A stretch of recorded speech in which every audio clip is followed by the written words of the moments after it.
For centuries, people went to bed expecting to wake up, not from nightmares or noise, but because the night was always split in two. Between the first sleep and second sleep lay an hour or more of wakefulness, when prayers were whispered, fires were tended, and lovers found each other in the dark. Here's what life was really like when everyone slept in shifts. Hey, quick thing before we start. If you actually listen to these regularly, hit like or subscribe. I always wonder where everyone's at, so comment your city and what time it is. Weird to think some of you are having breakfast in London while I'm recording this at night here in the States. All right, let's head back to medieval England, around 1450. Trust me, it's going to be quite a ride. But first, get comfortable. Seriously, adjust those pillows, pull up that blanket, because where we're going, you're going to want to be cozy. The light is dying. You're Emma, 19 years old, daughter of the village miller. Your hands are rough from working the stones, from hauling sacks of grain that weigh more than you do, from kneading dough every morning before the sun shows its face. Right now, you're standing by the narrow window of your family's timber house, watching the last sliver of orange disappear behind the hills. Winter's coming early this year. You can feel it in the air, that bite that makes your breath visible even inside.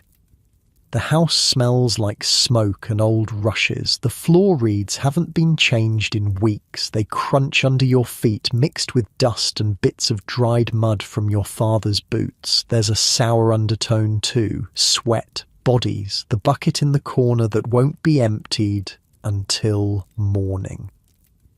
Your mother's voice cuts through the dim light. Emma, the fire. Right. The fire. You kneel by the hearth. The stones are warm against your knees. You can feel the heat through your woolen skirt, rough fabric that scratches when you move. You add another log, watch the flames catch, lick upward, paint orange shadows across the wall. This is the expensive part of the day. Firewood costs. Every log matters, but the nights are getting cold, really cold, and there's no sleeping in a frozen house. Not if you want to wake up anyway. Your father's already settling into the bed alcove. He and your mother sleep there, behind a curtain. Well, it's supposed to be a curtain. Really, it's just an old piece of canvas, stained and torn, but it's something, a little privacy in a house where privacy doesn't exist. You and your two younger brothers sleep on straw pallets near the hearth, right on the floor. No fancy bed frames for miller's children. The straw pokes through the canvas. Every night, you've learned to lie still, to find the spots where it doesn't jab quite as hard. Your brother Dickon, he's 7, is already curled up under a thin blanket, snoring. That kid could sleep on rocks and not notice. Your other brother, John, 14, is still awake, mending a tear in his tunic by the firelight, squinting. His needlework is terrible. You'd offer to help, but honestly, yours isn't much better. Almost dark, he says. Not to you specifically, just to the room. Yeah. Outside, you can hear the village settling in, shutters banging closed, someone's cow lowing, dogs barking at nothing, or maybe at something. It's hard to tell with dogs.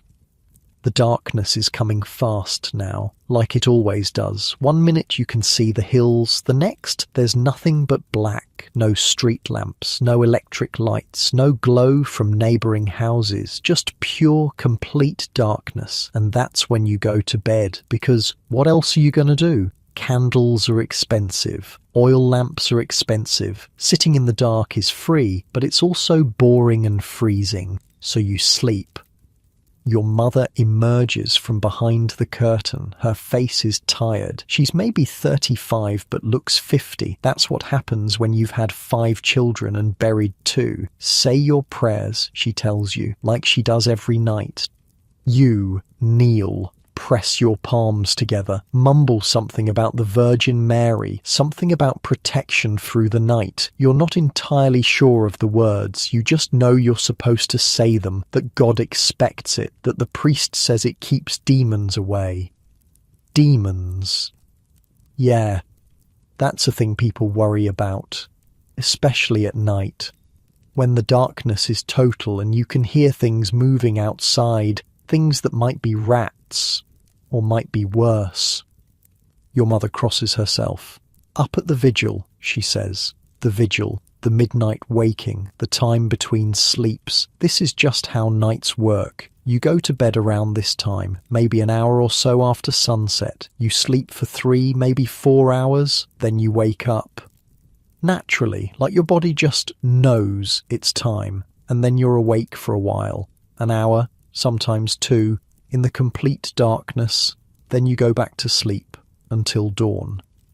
It's weird to think this isn't weird, but it's not. It's just how people sleep, how they've always slept. Your grandmother did it. Her grandmother did it. Going back and back and back, you settle onto your pallet. The straw pokes your hip immediately. Great. You shift.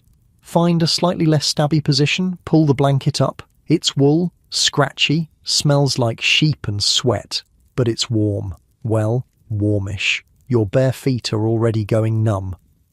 The house is settling into its night sounds. Your father's breathing is getting heavy. Your mother's moving around, banking the fire, making sure the coals will last until someone wakes to tend them, until the vigil. John blows out the tiny stub of candle he was using. The room drops into darkness, so complete you literally cannot see your hand in front of your face. You've tried, you know. The only light is the faint orange glow from the banked coals. Barely anything, just enough to outline shapes, the corner of the table, the curve of the water bucket, your brother's hunched form on his pallet. You close your eyes. Not that it makes much difference. Dark with eyes open. Dark with eyes closed. Same thing, but your body knows it's time. The day started before dawn. You hauled water, helped with the milling, spent hours turning grain into flour. Your arms are sore, your back aches, that spot between your shoulders that always hurts. Sleep comes fast, like falling into a hole. Unlike your comfy bed right now, with its soft mattress and clean sheets, this is what nighttime meant. Total darkness, scratchy straw, the smell of unwashed bodies because nobody's bathed in weeks, months, if you're honest. But your body doesn't care about comfort. It cares about rest, and rest comes whether the straw is poking you or not. This is the first sleep, the deep one, the one that matters most. Medieval doctors had theories about this, about how you should lie down soon after eating to help digestion. How the first sleep was when your body did its heaviest work. Repairing, restoring, getting ready for another day of brutal labour. Modern science would agree, actually. This is when you cycle through the deepest sleep stages, when your brain consolidates memories, when your tissues repair themselves, when your immune system does its thing, but you don't know any of that. You just know that when you lie down after sunset, sleep hits like a hammer. The room fades. The scratchy straw fades. The cold fades. Everything fades. Your father's snoring starts, loud, like a saw going through wood. You're used to it. It's background noise, like the wind, like the creaking of the house timbers as they settle. Somewhere outside, a dog howls, long and mournful. Your mother mutters a prayer, asking for protection, asking that whatever made the dog howl stays outside where it belongs. The fire pops, a log shifts, sends up a little shower of sparks that dies almost immediately, and you sleep. Deep, heavy, the kind of sleep where you don't dream, or if you do, you don't remember. This is what everyone in the village is doing right now. Well, almost everyone. The baker's probably still awake. He has to be. Bread doesn't make itself, and the watchman's doing his rounds, making sure the town stays safe through the night. But everyone else, asleep in their scratchy beds, on their straw pallets, in the great hall of the manor house, in the monastery down the road.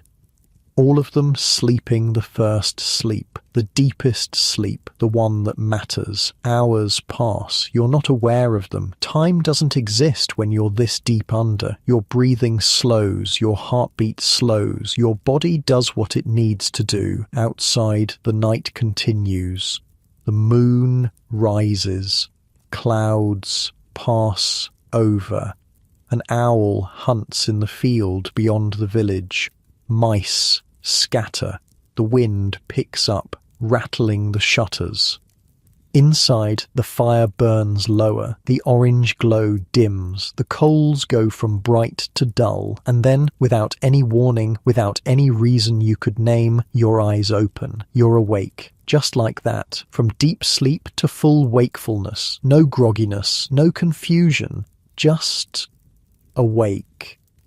The room is still completely dark. Maybe a tiny bit of moonlight sneaking through gaps in the shutters. Not enough to see by, just enough to know it's there.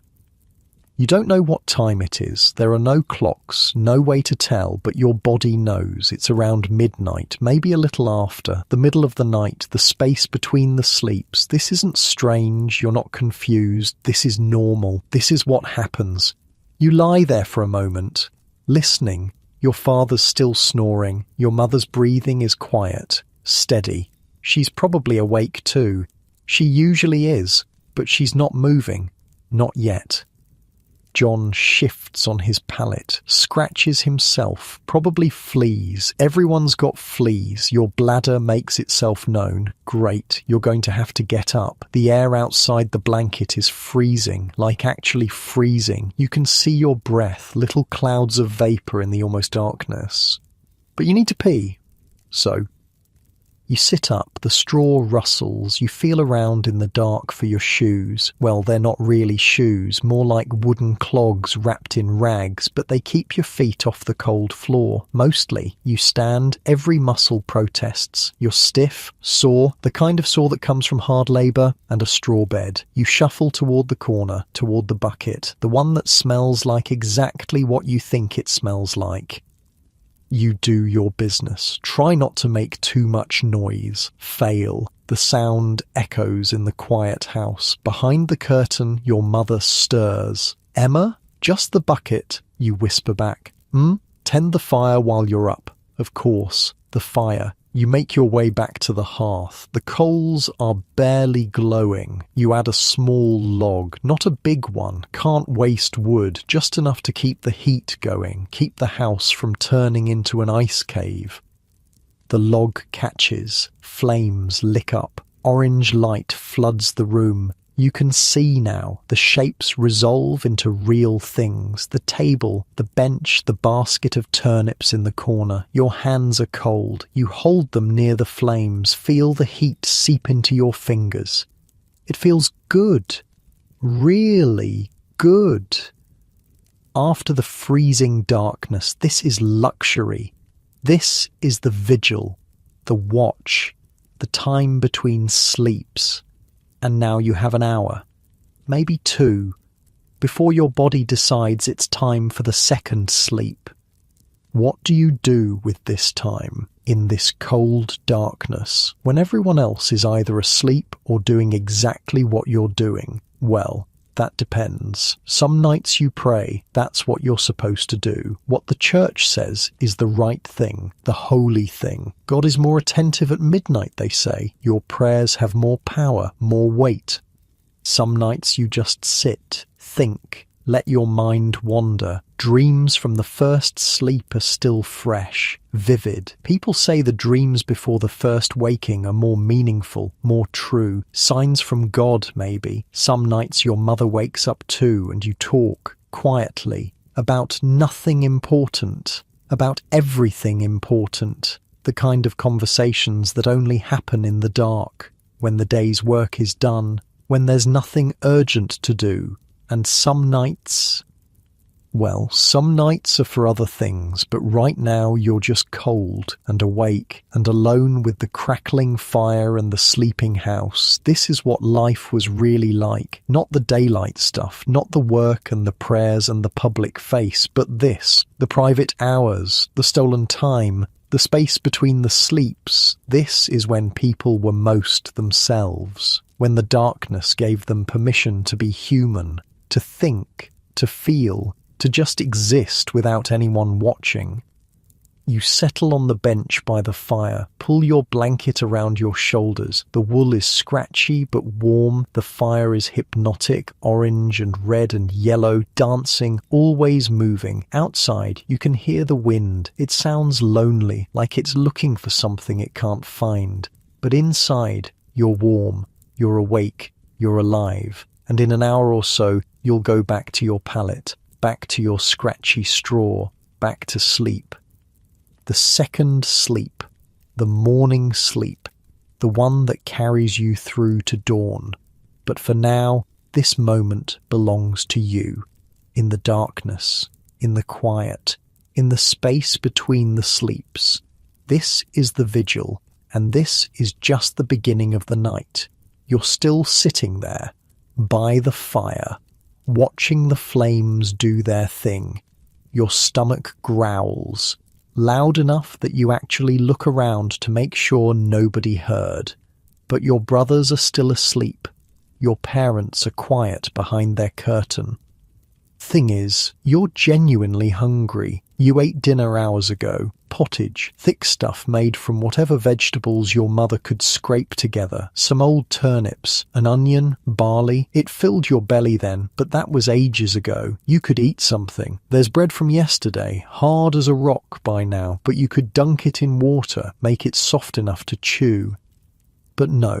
Food costs. Every scrap matters. And eating in the middle of the night? That's wasteful. Gluttonous even. The kind of thing the priest would frown about. So you sit, hungry, cold, awake. This is when your mind does weird things, starts wandering down paths you don't usually take during daylight. You think about the boy from the next village, the one you saw at market 3 weeks ago, the one with the crooked smile who helped you carry a sack of flour. You wonder if he thinks about you. Probably not. You're a miller's daughter, nothing special. Your hands are rough, your hair is always a mess, you smell like grain dust and sweat, but still, you wonder. Your mother's voice floats through the curtain, soft. "Emma, you still up?" "Yeah. Come here." You stand, walk over, pull the curtain aside. Your parents are both awake, lying there in the darkness. Your father's on his side, your mother's on her back, staring at the ceiling you can't see. "Can't sleep?" your mother asks. "Just woke." "Like always." She nods. "Sit." You perch on the edge of their bed. It's not much better than your pallet, honestly. Same straw mattress, just slightly thicker, slightly less pokey. Your mother reaches out, touches your hand. Hers is warm. "You feeling all right?" "Fine. Why?" "You've been quiet lately." You shrug. "Nothing to say." She doesn't believe you. Mothers never do. "The baker's boy. Dickon saw you talking to him." "Oh, so that's what this is about." "We just talked," you say. "About bread." Your father snorts, doesn't say anything. Just snorts, like he knows exactly what kind of talking about bread you were doing. "He's a good family," your mother says carefully. "Walter's known for his work, never misses a day. Even when his wife died, he kept the ovens running." Wait, his wife died? 3 years back, fever, left him with the bakery and no help. He's been doing it all himself. You didn't know that. The baker always seemed old to you. Ancient, probably 35 at least, but you never thought about him having a life, having losses. "Why are you telling me this?" you ask.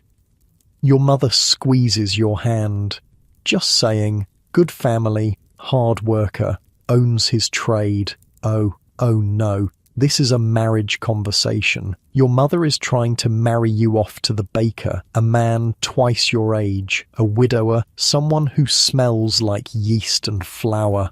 "I'm not marrying him," you say, flat final. "I didn't say marry," your mother says, but her tone says she absolutely meant marry. Your father speaks up for the first time. "Emma's young, she's got time." Thank God for your father. Your mother sighs. Time runs out. You think it doesn't, but it does. I was married at 17. My mother was married at 15. Things are different now, you say, even though you're not sure they are. Nothing's different, your mother says. People still need to eat, still need shelter, still need someone to share the burden. She pauses. Still need someone to wake up with in the middle of the night. And there it is, the real thing, the thing nobody talks about during the day but everyone knows. The vigil isn't just for prayer, it's for this, for quiet conversations, for sharing the darkness with someone who understands. Your mother and father, they've been married for 22 years. They've spent countless midnights like this, awake together, talking or not talking, just existing in the same space while the world sleeps. That's what she wants for you, someone to share the watch with. I'll think about it, you lie. Good girl. Your mother pats your hand. Now go check the door, make sure it's barred proper. You stand, walk to the door. It's heavy oak, reinforced with iron. The bar across it is thick as your arm. You push on it, test it. It holds. Of course it holds. Your father checked it before bed. He always does. But this is what people do during the vigil. They check things, make sure the house is secure, that the animals are safe, that nothing's gotten in that shouldn't be there, because night is dangerous. Real dangerous, not just demons and superstition. Real threats, thieves, wild animals, fires spreading from house to house, the kind of things that can kill you before sunrise. So you check, you make sure. The door is solid, the shutters are closed, the fire is burning but controlled. Everything is as safe as it's going to get. You return to the hearth, settle back on the bench. The fire is lower now, needs another log. You add one, small, just enough. Outside, you hear footsteps, heavy boots on frozen ground. You freeze, listen. The footsteps pass, heading down the lane toward the centre of the village. Probably the watchman, Richard, old guy with a limp from some long-ago accident. He walks the streets every night, making sure everyone's safe, making sure no fires have started, making sure the drunk villagers made it home instead of passing out in a ditch. Lonely job, being a watchman. Just you and the darkness and the sound of your own breathing. But someone has to do it. Someone has to stay awake while everyone else sleeps, or half sleeps, or whatever this is. The footsteps fade. The village goes quiet again. Your eyelids are starting to feel heavy. Not tired exactly, more like ready to sleep again. The second sleep, the one that'll carry you through to morning. But then you hear something else, a different sound, rhythmic, distant, like someone working. You go to the window, peek through a gap in the shutters. Down the lane, maybe 3 houses over, there's a glow, orange light spilling from a doorway. The bakery. Walter's already up, already working, because bread doesn't wait. Bread needs to be ready at dawn. And dawn is maybe 4 hours away, which means the dough needs to be rising now, needs to be in the ovens soon, needs to be perfect by the time the sun shows its face. You've never thought about it before, about how the baker has to wake during everyone else's first sleep, has to work through the vigil, has to be awake when the whole world is dark and quiet and cold. What a miserable life. Your mother wants you to marry into that? To spend your nights awake while everyone else sleeps? To smell like yeast forever? No, thank you.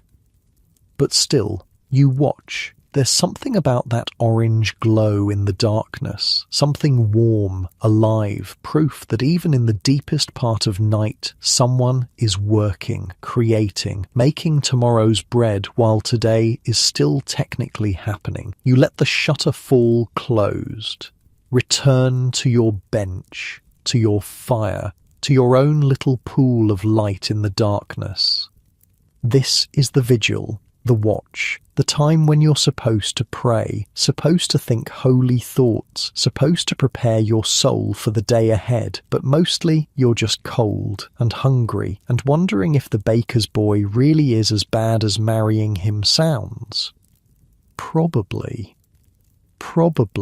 he's exactly that bad. You yawn, big enough that your jaw cracks. Your body is telling you something. It's ready for the second sleep, ready to sink back into darkness and dreams and rest. You stand, stretch, feel your spine pop, add one more log to the fire, bank it, make sure it'll last until morning, until someone wakes for real, until the day actually starts. Then you shuffle back to your pallet. The straw has gotten cold. You lie down, pull the blanket up, shift until the poking is manageable. Behind the curtain, your mother is quiet, probably already asleep, already sunk into her second sleep. Your father's snoring has resumed, steady, reliable, like a saw through wood. John is still out. Dickon hasn't moved. The house is settling back into its sleeping rhythm, and you close your eyes. Let the darkness take you. Let sleep come for the second time tonight. This is how nights work. First sleep, vigil, second sleep, dawn. Everyone does it. Everyone has for longer than anyone can remember. It's just how humans sleep, how bodies work when there's no electric light to trick your brain, when darkness is actually dark and lasts for 14 hours. You sleep. Across the village, in the bakery, Walter is elbow deep in dough. His hands move automatically, kneading, folding, pressing. He's been doing this since he was 7 years old, since his father first brought him into the bakery and said, "Watch, learn." Now he's 36. His father's been dead for a decade. His wife's been dead for 3 years. And he's alone in the darkness, making bread for people who'll never know he was up all night. The fire in the oven roars. He can feel the heat on his face, on his arms. It's the only warm part of the whole building. Everywhere else is freezing. His breath makes clouds. His fingers would be numb if he wasn't constantly working the dough. This is his vigil, his midnight. But it's nothing like what everyone else is doing. He's not resting, not reflecting, not praying.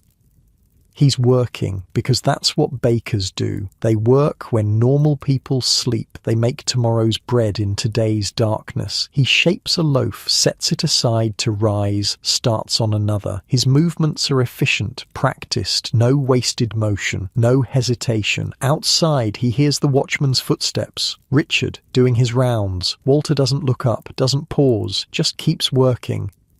This is what people don't see, don't think about. When they bite into fresh bread at dawn, they never wonder about the man who was awake at midnight, awake at 1, awake at 2, working in the cold and the dark so they could have something soft and warm to eat. Not that Walter's bitter. He's not. This is his trade, his livelihood, his purpose.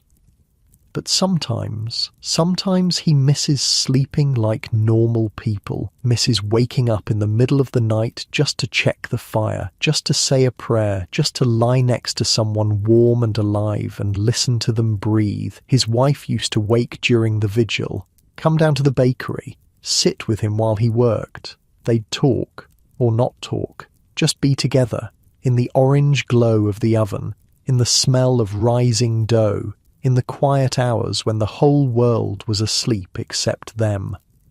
He misses that. God, he misses that. He shapes another loaf, another.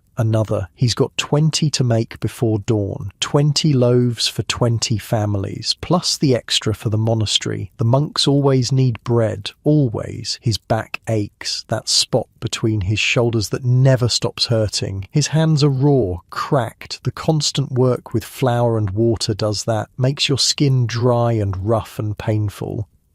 But he keeps going, because what else is he going to do? Stop? Let the village go without bread? Let people starve because his back hurts? No, He works, he always works. The dough is ready. He starts loading loaves into the oven. The heat is intense, blasts his face, makes sweat pop out on his forehead even though the rest of the bakery is freezing. This is his life now, has been for 3 years, will be for however many years he has left. Wake before everyone else, work through the vigil, bake bread, sleep a few hours during the day when he can, wake up, do it again. Not exactly the dream he had as a boy, but it's honest work. Hard work. The kind that matters. He wipes sweat from his eyes, checks the oven temperature by holding his hand near the opening. Hot enough. Good. More loaves go in. The smell fills the bakery. That yeast and heat smell that means bread is happening, means morning is coming, means life continues. Outside, the vigil continues. People are awake in their homes, checking fires, saying prayers, having quiet conversations, doing whatever people do in the space between sleeps. But Walter doesn't have time for that. He has bread to make, and morning is coming whether he's ready or not. So he works, in the darkness, in the cold, in the orange glow of his oven, and eventually, when the loaves are done, and the bakery is full of fresh bread, and the sky is just starting to lighten in the east, he'll allow himself to sleep, his second sleep, the brief one, the one that'll carry him a few hours before he has to wake up and do it all over again. But for now, he works, because that's what bakers do, that's what they've always done. Make tomorrow's bread in today's darkness.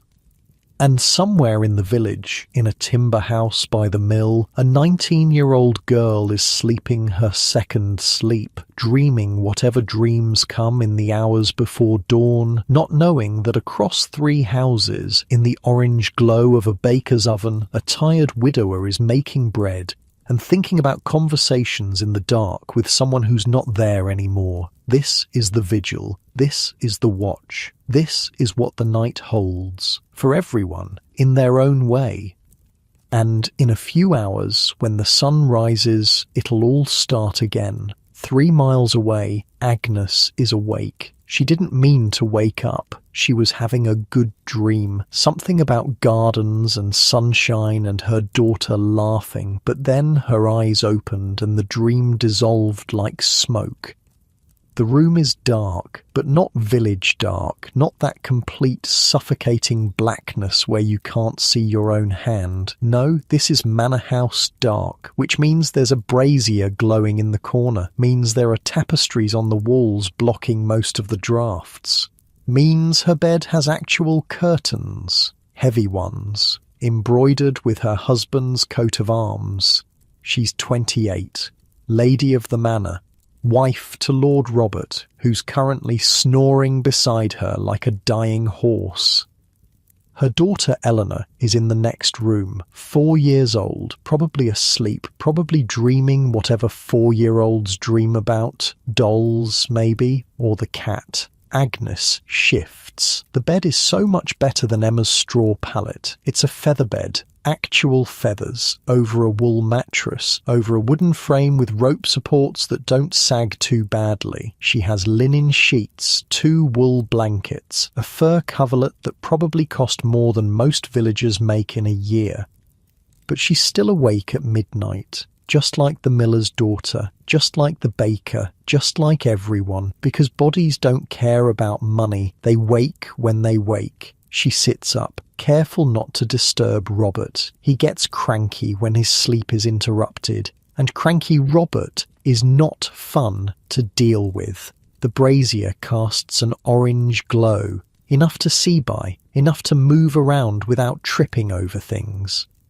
She swings her legs out of bed. Her feet find her slippers, soft leather, lined with rabbit fur, warm. Unlike your basic medieval peasant, Agnes doesn't have to worry about her feet freezing the second they hit the floor. She stands, wraps a robe around herself, heavy wool lined with more fur. She's learned that layers are everything in a stone manor house. Stone holds the cold like it's getting paid to do it. The room is actually not that cold. The brazier helps. The tapestries help. Having an entire floor of servants sleeping below also helps. Their body heat rises, makes the upper floor slightly less like living in a tomb. She walks to the window, pulls aside the shutter just enough to peek out. Darkness. Complete darkness except for one tiny point of light in the village. Probably the baker. Poor bastard. Up all night making bread while everyone else gets to sleep twice. From the next room, she hears a whimper.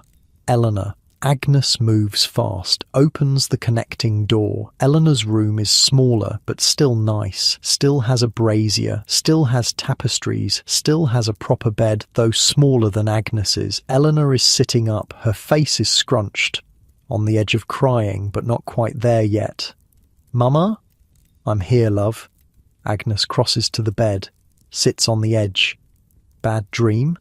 Eleanor nods. Her hair is everywhere, tangled from sleep. Agnes smooths it back. Want to tell me about it? There was a wolf, a big one. It wanted to eat me. Well, that does sound frightening. Agnes pulls Eleanor close. The kid is warm, that feverish warmth children have when they've been sleeping hard. But it was just a dream. Wolves can't get in here. The doors are locked. The guards are watching. Promise? Promise. Eleanor relaxes, leans against Agnes. Can I sleep with you? This is against the rules. Children should sleep in their own beds. It's what the servants say, what the old women say, what everyone says, but it's the middle of the night, and Agnes is tired, and Eleanor is scared, and honestly, who cares about rules at midnight? Come on then. Eleanor scrambles out of bed, grabs her favourite doll, a raggedy thing with a painted face that's mostly worn off. Agnes bought her a beautiful new doll from the market. Porcelain face, real hair. Eleanor ignored it, went right back to the raggedy one. They walk back to Agnes's room. Robert is still snoring, hasn't moved, probably doesn't even know Agnes left. Eleanor climbs into bed, wedges herself between Agnes and the wall, clutches her doll. Mama? Why do we wake up at night? Good question, kid. I don't know. We just do. Everyone does.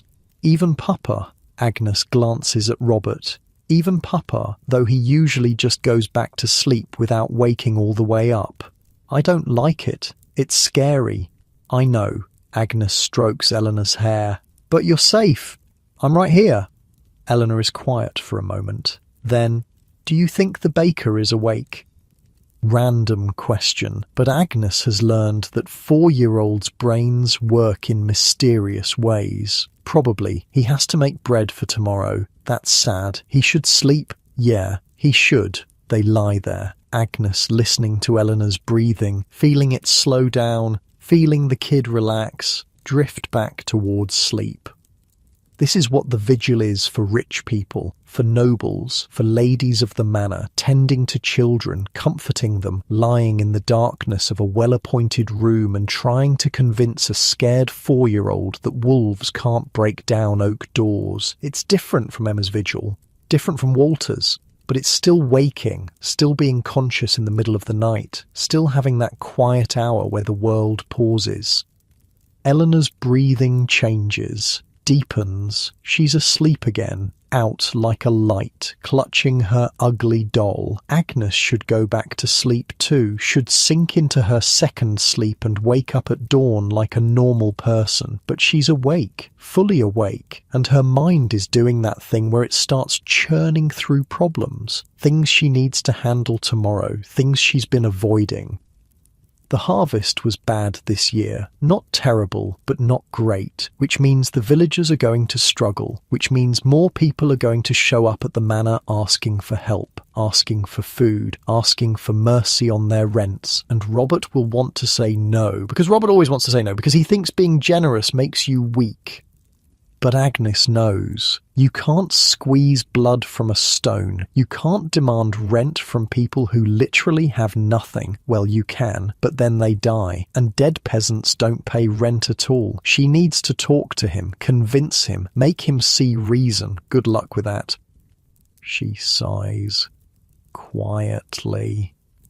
Doesn't want to wake Eleanor. The kid is finally sleeping peacefully. This is the thing nobody tells you about being a noblewoman. You think it's all fancy dresses and sitting around being important. And yeah, there's some of that, but mostly it's managing the household, managing the servants, managing the accounts, managing your husband when he's being an idiot, which is often. Agnes extracts herself from the bed. Careful, slow, Eleanor doesn't stir. Good. She walks to the small table in the corner. There's a prayer book there, leather-bound, illuminated pages. Her mother gave it to her when she married, told her to read it every night. Stay connected to God, stay righteous. Agnes hasn't opened it in weeks, maybe months. She keeps meaning to, keeps thinking she should, but exhaustion wins every single night. But now it's the vigil. The time when prayers are supposed to be more powerful, more effective, when God is actually listening instead of dealing with all the daytime noise. So she opens the book, finds a prayer, something about mercy and compassion and guiding the lost. She kneels. The floor is cold, even through her robe. She presses her palms together, closes her eyes. "Dear Lord," she whispers, "please help the village make it through winter. Please help Robert see sense. Please help Eleanor stop having nightmares about wolves. Please help me figure out what the hell I'm doing, because I honestly have no idea most of the time." Amen. Not exactly the prayer from the book, but it's honest. And honestly, if God doesn't appreciate honesty, then what's the point? She stands, her knees crack, 28 and already creaking like an old woman. Great.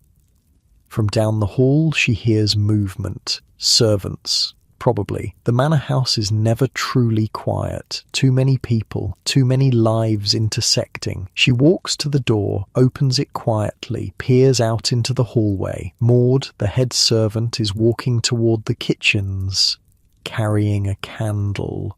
Moving like she's got a purpose. "Maud," Agnes whispers. Maud jumps, nearly drops the candle. "Oh, my lady, didn't expect you to be awake. Couldn't sleep. What are you doing?" "The fire in the kitchen died. Need to restart it before morning. Otherwise there'll be no breakfast." Of course, because fires don't maintain themselves. Someone has to wake up, check them, tend them, keep them alive through the night. "Need help?" Agnes asks. Maud looks genuinely shocked.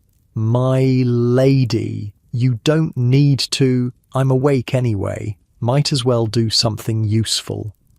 Maud hesitates. This is probably against some rule Agnes doesn't know about. Ladies don't help restart kitchen fires. Ladies stay in their rooms and pray, or whatever ladies are supposed to do. But screw it. Agnes is bored and awake and tired of rules. "Come on," she says.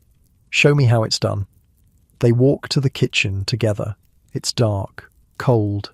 The fire pit in the centre is just ashes. No glow, no warmth, nothing. Maud sets down her candle, kneels by the pit, starts arranging kindling, small sticks, bits of bark. She's done this 1,000 times. Her hands move automatically. Agnes watches. "You have to do this every night." "Someone does. We take turns. Tonight's my turn." "That's exhausting." Maud shrugs. It's life. She strikes a flint, once, twice, 3 times. A spark catches. The kindling smoulders, then flames, small at first, then bigger. Maud adds larger sticks, then a log. The fire grows. Orange light floods the kitchen. Warmth starts spreading. Agnes holds her hands near the flames, feels the heat. It's the same heat Emma felt earlier, the same heat Walter feels in his bakery. Fire is fire. Whether you're noble or peasant, it warms you the same way. "Thank you, my lady," Maud says. "You didn't have to. I know. I wanted to." They stand there for a moment. Two women, different stations in life, different beds, different worries, but both awake at midnight, both tending to fire, both doing what needs to be done. This is the vigil, the great equalizer. Rich or poor, everyone wakes, everyone has tasks, everyone has that quiet hour in the darkness. I should get back, Agnes says. Eleanor's in my bed, don't want her waking up alone. Of course, my lady. Agnes walks back through the dark hallways, back to her room, back to her warm bed with her sleeping daughter and snoring husband. She climbs in, careful. Eleanor shifts, but doesn't wake, just burrows deeper into the blankets. Agnes lies there, staring at the ceiling she can't see, listening to Robert snore, listening to Eleanor breathe. Her mind is quieter now, not solved, not fixed, but quieter. Something about the fire, about doing something with her hands, about standing in a dark kitchen with Maud and watching flames grow from nothing. The vigil isn't just for prayer, it's for this, for small moments, for tasks that need doing, for connections that happen when the world is asleep. She closes her eyes, lets herself drift toward the second sleep, the one that'll carry her to morning. Tomorrow she'll deal with Robert. Tomorrow she'll figure out the harvest problem. Tomorrow she'll make Eleanor a better breakfast than yesterday's porridge. But tonight, right now, she's just a woman in a dark room, lying between her daughter and her husband, waiting for sleep to take her one more time. And eventually, it does.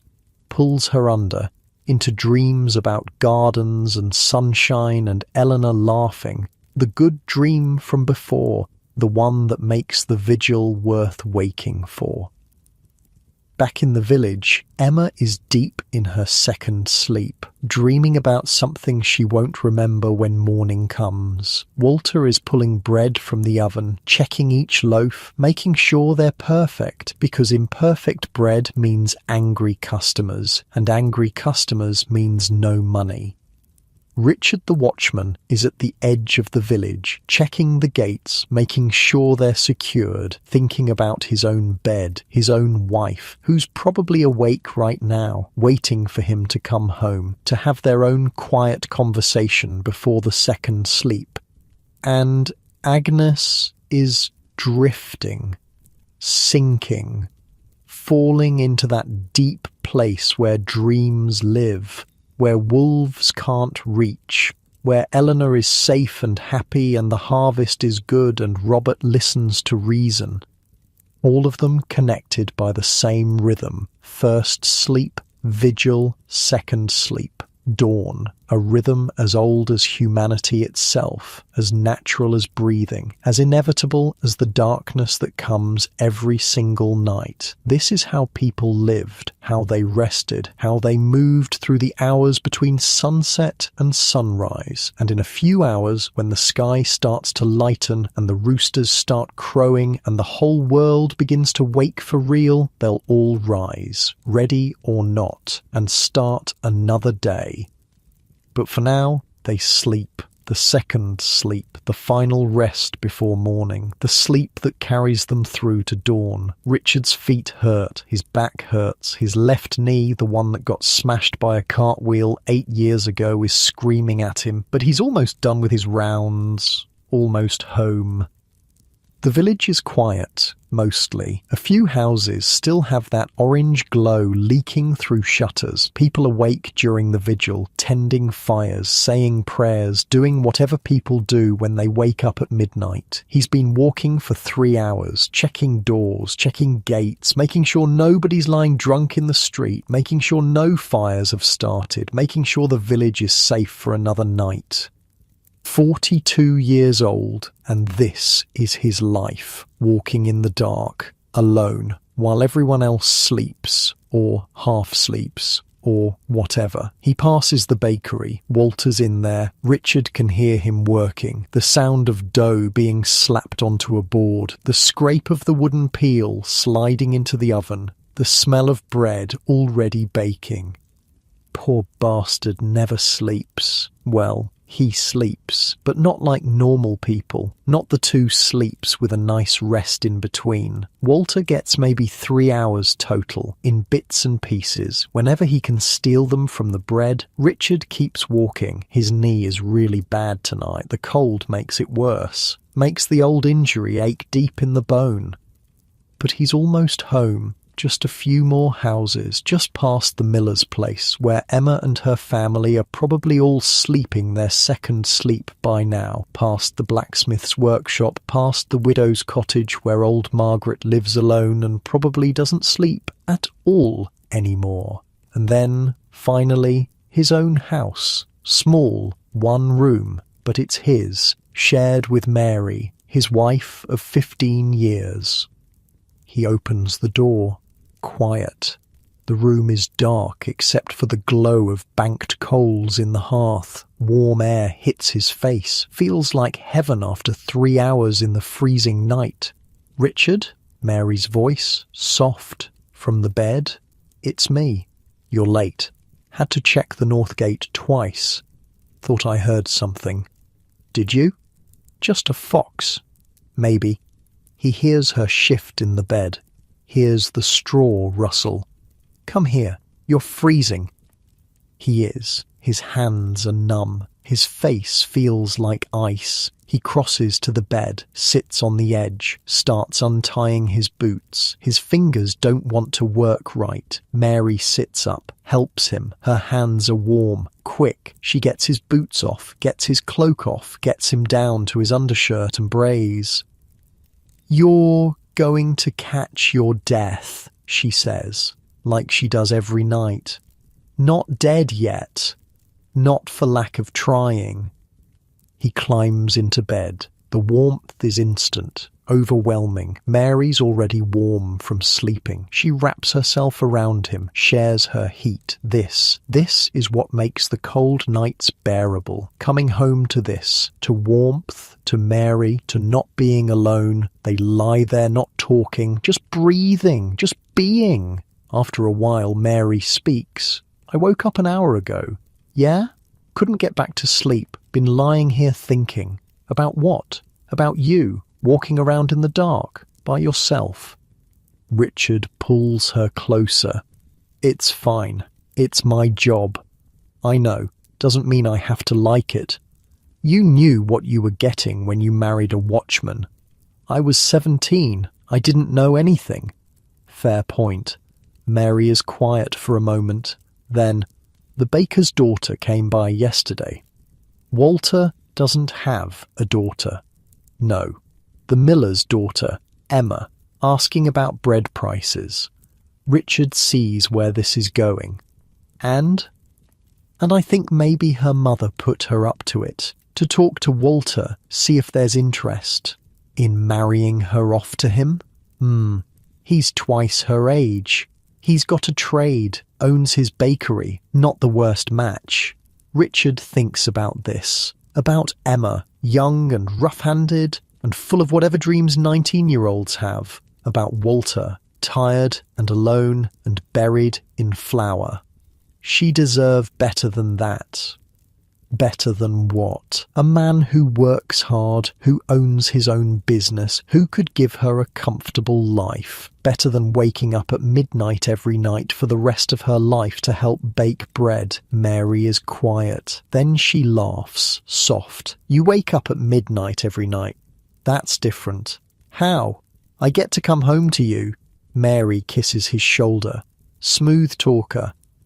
They fall quiet again. Richard can feel sleep trying to pull him down. The second sleep, the one he desperately needs, but his mind won't shut off. Too much walking, too much cold, too much thinking. "You awake?" Mary whispers. "Yeah, I had a dream during the first sleep."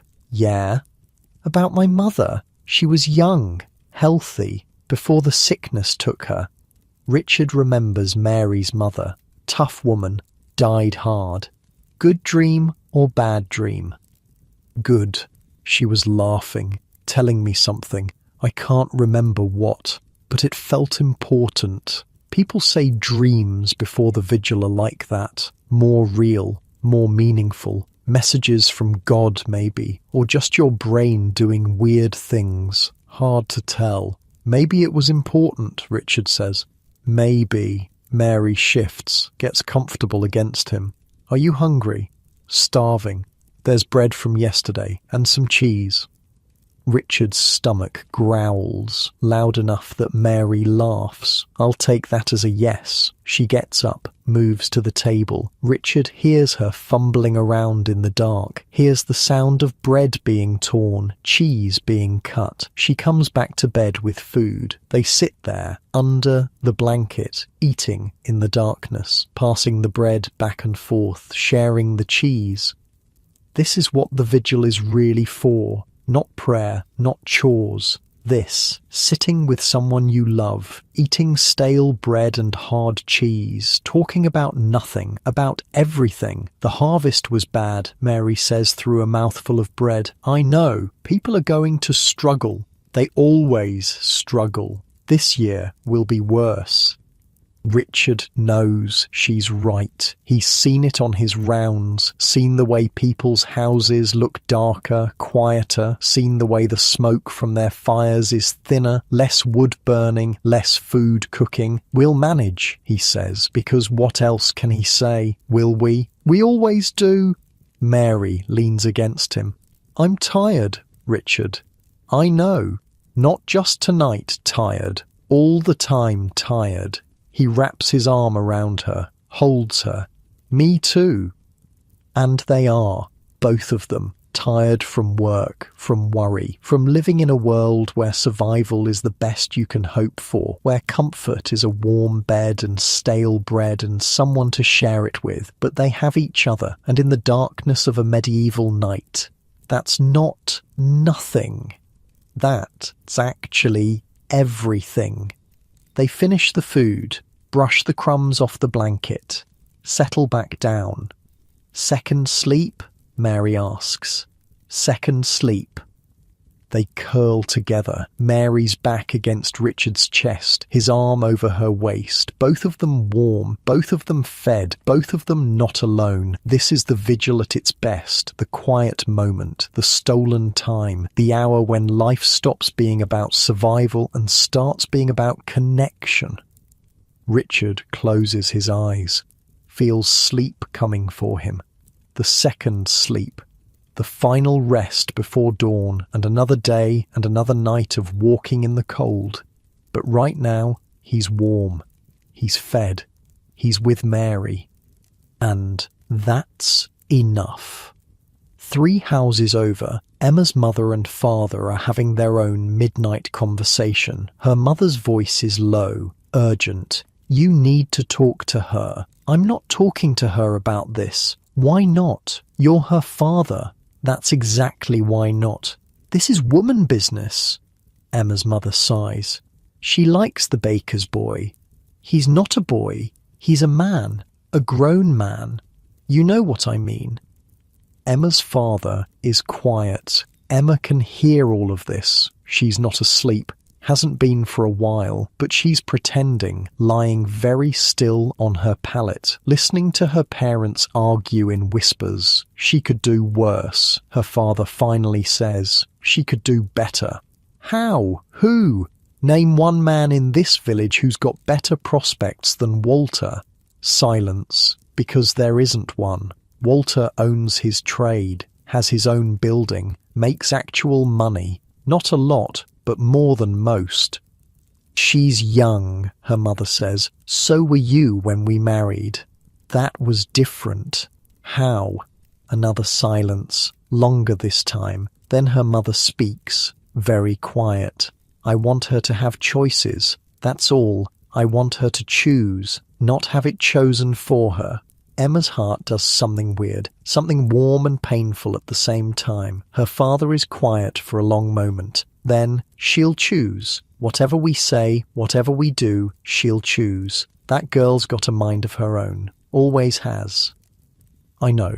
So let her figure it out. She'll decide about Walter, or she won't. Either way, it's her life. Her mother doesn't respond, but Emma hears the bed creak, hears her parents shift closer together, then her father's voice again, softer, Remember our vigils? When we were young? We're not that old. Feels old. Speak for yourself. A quiet laugh. Then silence. The kind that means they're kissing, or holding each other, or whatever married people do in the darkness of the vigil. Emma closes her eyes, actually closes them, stops listening, gives her parents their privacy. She thinks about Walter, about the bakery, about waking up at midnight for the rest of her life. Is that really so terrible? To have work, to have purpose, to have someone to wake up with in the middle of the night and share stale bread with and talk about nothing important. Maybe not. Maybe that's actually everything. She doesn't know yet. She's 19. She has time to figure it out. But lying there, listening to her parents have their quiet midnight moment, she starts to understand something. The vigil isn't just about waking up, it's about who you wake up with, who's there in the darkness, who shares the bread and the fire and the quiet conversations that only happen when the rest of the world is asleep. Maybe Walter's not so bad after all. Maybe. At the manor house, Agnes is awake again. Damn it. She was sleeping, deeply, peacefully, and then her eyes just opened, like her brain decided sleep time was over. Eleanor is still out, still clutching her ugly doll, still breathing that slow, deep child sleep breathing. Robert is still snoring, still taking up more than is half of the bed.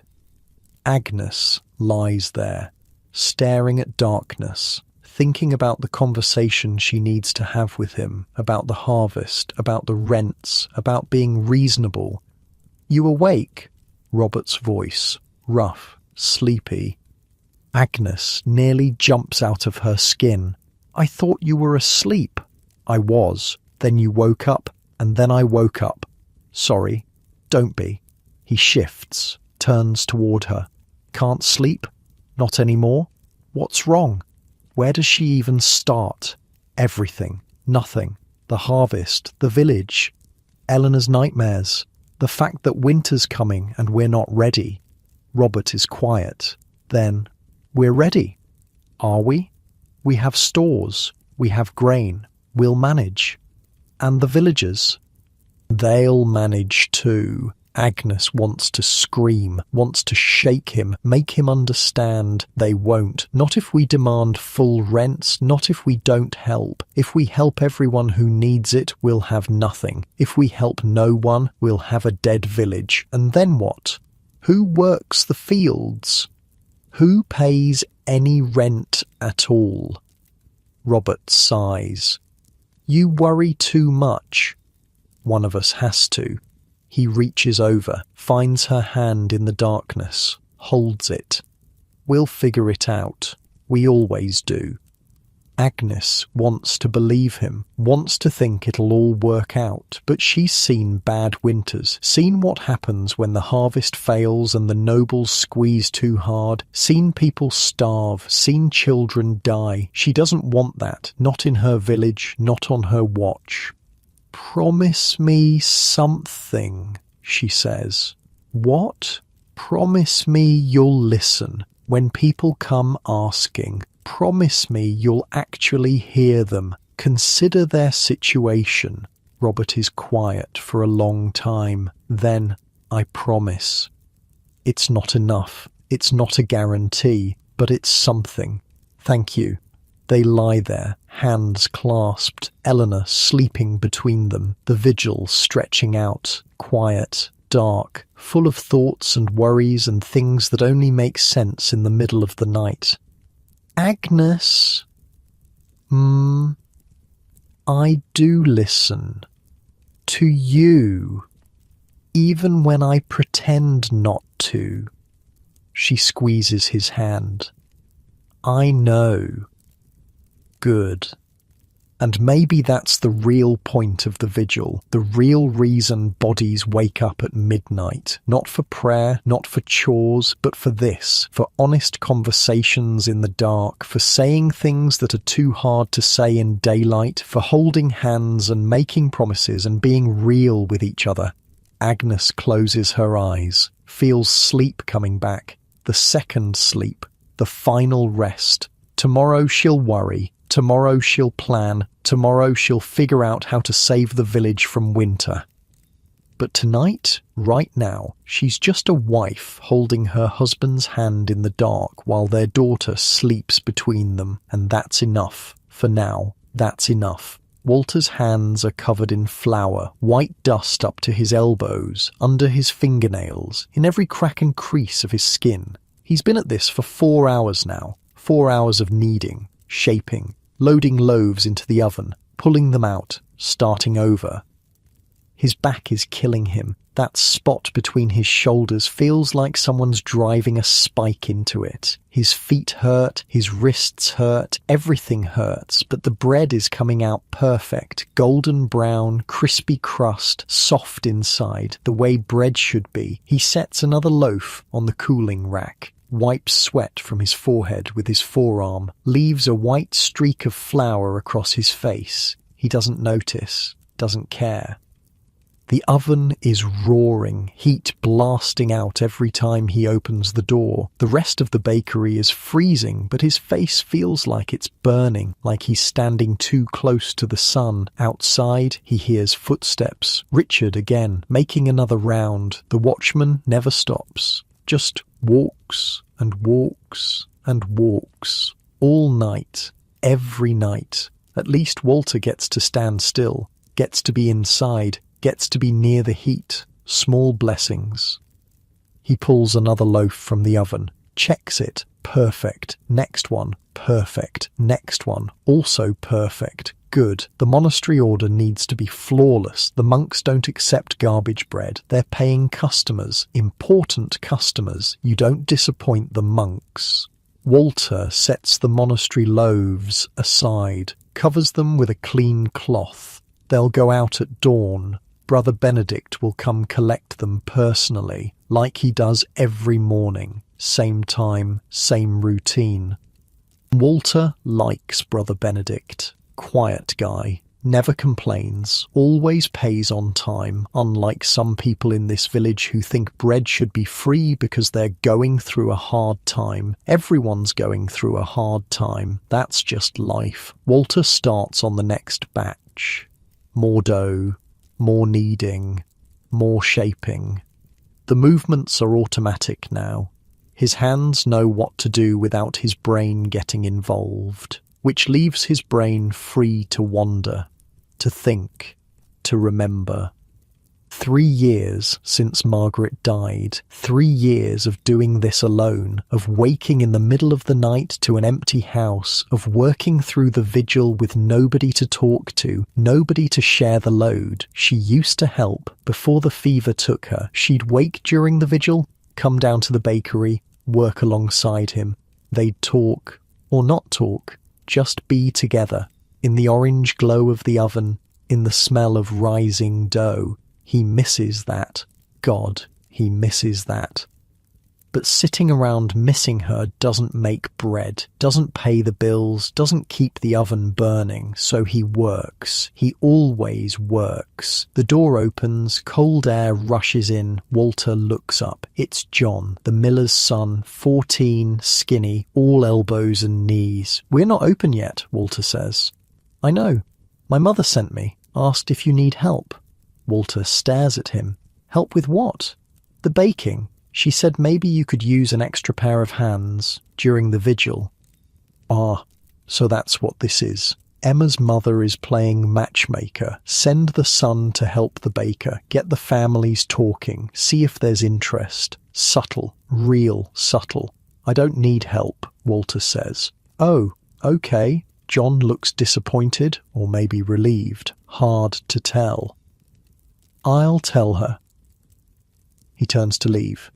Walter watches him, thinks about 4 more hours of working alone, of his aching back and burning hands and the endless, endless silence. "Wait." John stops, turns back. "You know how to knead dough?" "Not really." "You willing to learn?" "I guess." Walter gestures to the table. "Come here." John approaches, cautious. like he's approaching a wild animal. Walter grabs a lump of dough, slaps it on the table. "Put your hands on it." John does. His hands are clean, soft. Not a baker's hands. Not yet. Press down. Fold it over. Press again. Keep doing that until I tell you to stop. John starts kneading, awkward, uneven, putting too much pressure in some spots and not enough in others, but he's doing it. And honestly, Walter doesn't care if it's perfect. He just doesn't want to be alone anymore. They work in silence. Walter shaping loaves, John kneading dough like his life depends on it, the oven crackling, the night pressing in from outside. After a while, John speaks. "My sister talks about you." Walter's hands pause, just for a second. "Does she?" "Yeah, she thinks you're lonely." "I am lonely." The honesty surprises both of them. John stops kneading, looks at Walter. Walter keeps working. "Being lonely doesn't mean I need charity. It's not charity. My mother just thought, I know what your mother thought. Tell her I appreciate it. But I'm not looking for a wife. I had one. She died. That's it." John is quiet. Then, "She also said you make the best bread in 3 villages. Your mother said that?" "No, my sister." Walter feels something in his chest, something warm and painful at the same time. "She's right. I do make the best bread." John grins, goes back to kneading. They work. The vigil stretches on. Outside, the night continues. Inside, the bakery is warm and bright and smells like everything good in the world. 2 miles outside the village, in a small farmhouse, Peter is pulling on his boots. His wife groans. "Not again. The cow's close. I need to check her." "You checked her an hour ago. That was during the first sleep. This is the vigil. Different." "The cow doesn't care about the vigil." Peter laughs, quietly. "Doesn't want to wake the kids." "No, she doesn't." But he goes anyway, because that's what farmers do. They wake during the vigil and check on things. Check on animals. Check on fields. Make sure everything's still there. Still alive. Still okay. He grabs a lantern, lights it from the banked coals in the hearth. The flame gutters, catches, glows orange. Outside, the cold hits him like a fist. Jesus, it's freezing. His breath comes out in huge clouds. His nose starts running immediately. The barn is 50 feet from the house, might as well be a mile. He trudges through the dark, his boots crunching on frozen ground, the lantern swinging. Inside the barn, it's warmer. Not warm, but warmer. The animals generate heat, their breath, their bodies. It helps. The cow is in the back stall, big, pregnant, due any day now. She's lying down, breathing heavy. Peter approaches, slow, calm. "Hey girl, how you doing?" The cow looks at him. Her eyes are huge, liquid. She makes a sound, not quite a moo, more like a question. I know it's uncomfortable. Won't be long now." He checks her over, feels her belly. She's tight, hard. The calf is definitely close, but not tonight. Not yet. Soon, though. Very soon. "You're doing great," he tells her, because talking to animals is what farmers do. Even if the animals don't understand, even if it's stupid, it makes him feel better. And right now, that's what matters. He checks the other animals while he's here. The chickens are roosting. The pig is asleep. The other cow is fine. Everything is fine. Good. He heads back to the house. The cold is worse now. Bitter. The kind that gets into your bones and won't leave. His wife is awake when he gets back, sitting by the fire, wrapped in a blanket. "Well, she's fine. Close, but fine. You're going to be up all night tomorrow." When she actually goes into labour. Probably. "You need to sleep." "I will. Second sleep is coming. I can feel it." He sits beside her, shares her blanket, shares the warmth of the fire. "The harvest was bad," she says. "I know. We're going to struggle this winter. We'll manage."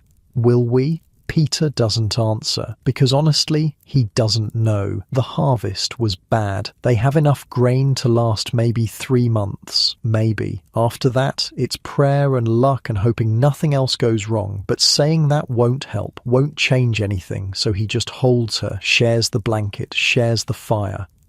This is what the vigil is for farmers, for checking animals, for worrying about harvests, for holding your wife and pretending everything's going to be okay even when you're pretty sure it's not. We'll manage, he says again, because maybe if he says it enough times, it'll become true. Back at the manor house, down in the kitchen, Maud is preparing tomorrow's breakfast. She's been awake since the vigil started. Has to be. Someone needs to make sure there's food ready when the nobles wake up. Someone needs to make sure the fire's going. Someone needs to do the work nobody sees. Her hands move through the motions, chopping onions, dicing turnips, getting the pottage started so it'll be ready at dawn. The kitchen is warm from the fire she restarted earlier. Her feet are warm. Her hands are warm. Small blessings. Above her, the manor house sleeps. Lord Robert, Lady Agnes, little Eleanor, the other servants, all of them in their beds, sleeping their second sleep. But Maud is awake, working, because that's her life. That's what servants do. She doesn't mind. Not really. This is honest work, hard work, the kind that matters.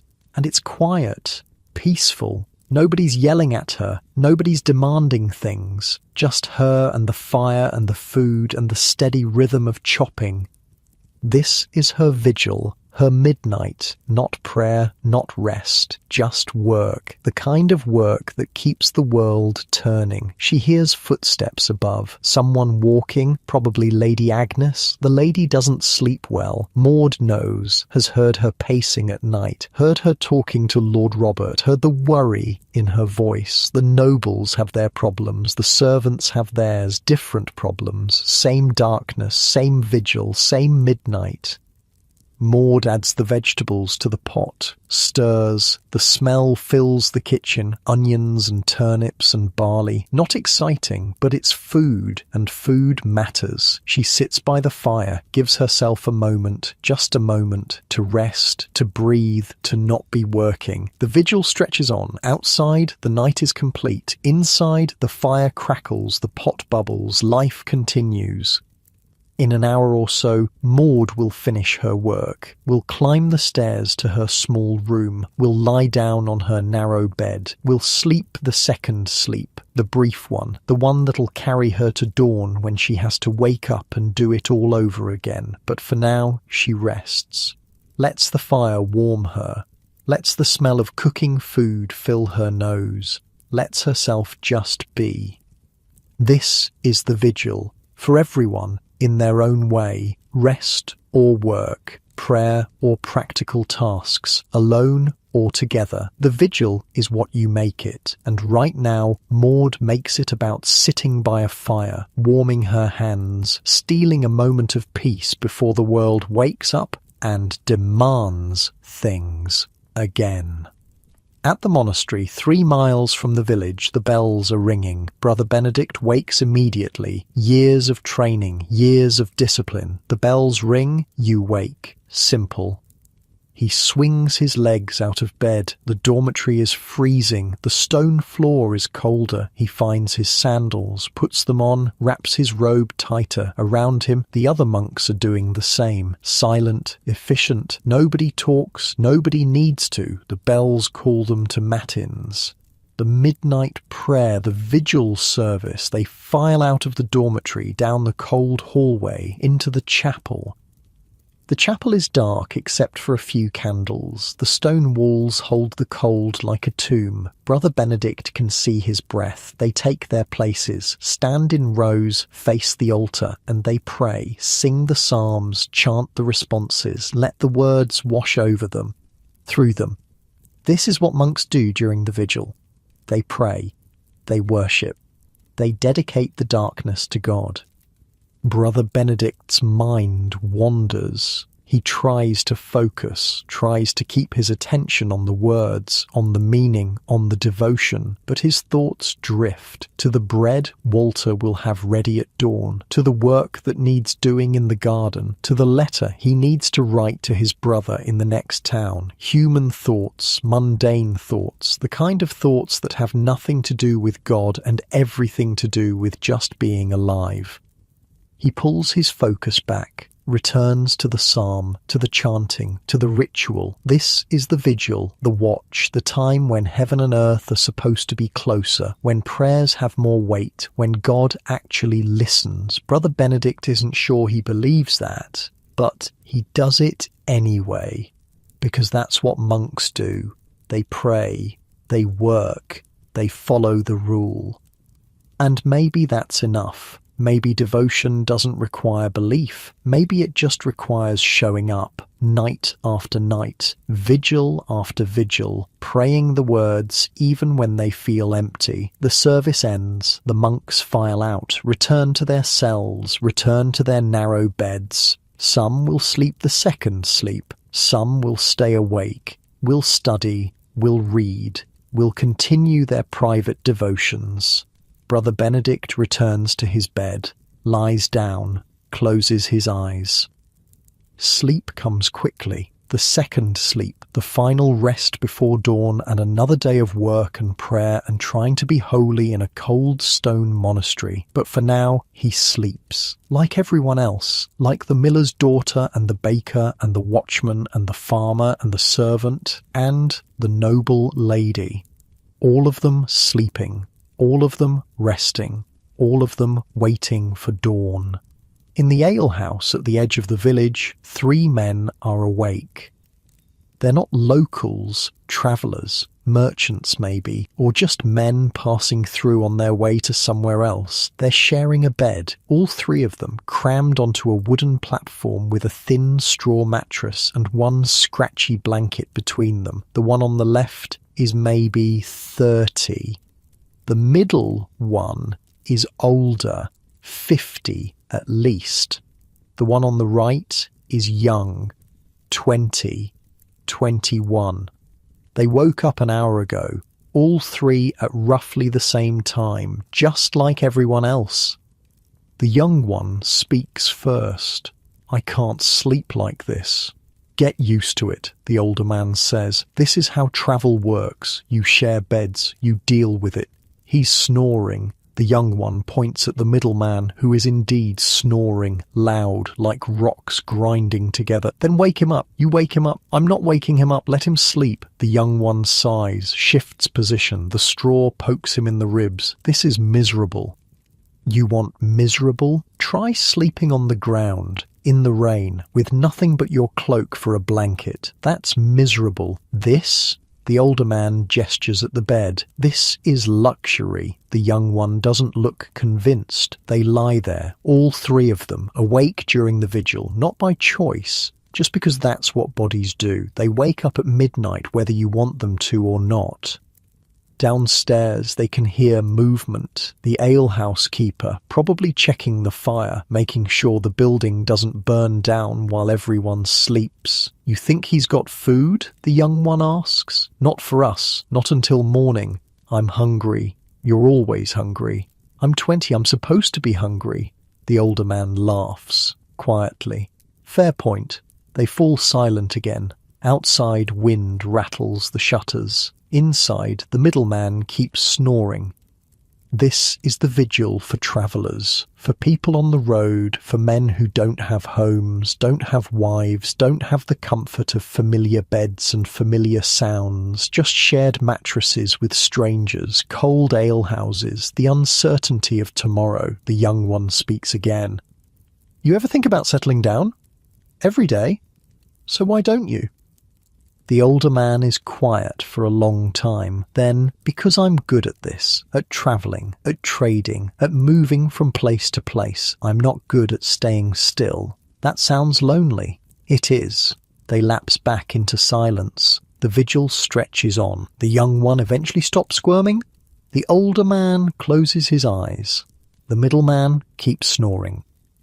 And eventually, one by one, they sink back into sleep, the second sleep, the one that'll carry them to dawn and another day of travelling, another town, another shared bed with strangers. This is how the vigil works for people without homes, without roots, without the luxury of private beds and familiar faces. You wake, you lie there, you wait, you sleep again, and tomorrow you move on. Back in the village, in the smallest house on the poorest street, old Margaret is awake. She's 73. Ancient by medieval standards, most people don't make it past 50, but Margaret is tough, stubborn, refuses to die even though her body is screaming at her to give up. She lives alone, has for 15 years, since her husband died, since her children scattered to other villages, other lives. Her bed is barely a bed, more like a pile of rags on the floor. She can't afford straw, can't afford a mattress, can't afford anything. But she has a roof, has 4 walls, has a door that closes. That's more than some people have. She's been awake for hours, didn't really sleep the first sleep, hasn't slept properly in years. Old age does that, makes sleep impossible, makes the vigil last all night. She sits by the fire. Well, calling it a fire is generous. It's barely embers, barely anything, just enough heat to keep her from freezing. Her joints hurt, her back hurts, her hands hurt, everything hurts. Being old is just pain, constant, grinding pain, and the knowledge that it's never going to get better, only worse. She hears footsteps outside. Richard, probably, the watchman, making sure she's still alive. He does that, checks on her every night during his rounds, taps on her door, waits for her to tap back. A simple code. 1 tap means she's okay. No tap means he needs to break down the door. She taps. Once. Hard enough that he'll hear. The footsteps pause, then continue. He's satisfied. She's alive for another night. Margaret stares at the embers, thinks about her husband, about her children, about the life she had before age turned her into this. She wasn't always old, wasn't always alone. She used to wake during the vigil and have someone to talk to, someone to hold, someone to make the darkness less dark. But that was a long time ago, 50 years ago, a different life. Now she's just old and alone and waiting to die. The vigil is cruel when you're old. It's too long, too quiet, too much time to think about everything you've lost, everything that's gone. She adds another tiny piece of wood to the fire, watches it catch, burn, turn to ash. Like everything else, everything burns, everything turns to ash. Eventually, she closes her eyes, tries to sleep, the second sleep. The one that might take her through to morning, or might not. At her age, you never know if you're going to wake up. But she's too tired to care, too old to worry about it. She drifts, sinks, falls into something that might be sleep or might be death. Hard to tell the difference anymore. At the manor house, in a guest room, Sir William is awake. He's visiting from 2 towns over. Came for business with Lord Robert, some negotiation about land or taxes or something equally boring. His bed is incredible. Featherbed, silk sheets, fur coverlet, canopy, curtains, the whole setup, and he can't sleep. Not because it's uncomfortable. It's the most comfortable bed he's ever been in, but his mind won't shut off. He woke during the vigil, like everyone, but instead of drifting back to sleep, his brain decided to review every stupid thing he's ever said or done. That time he insulted the bishop, that time he lost money on a bad investment, that time he proposed to Catherine and she laughed, literally laughed. His mind is cruel during the vigil, just replays all his failures, all his mistakes, all his regrets. He gets out of bed, paces, the room is warm, there's a brazier in the corner, tapestries on the walls, everything a noble could want, but he's still miserable. He hears voices, quiet, coming from down the hall. Lord Robert and Lady Agnes, probably. having one of their midnight conversations.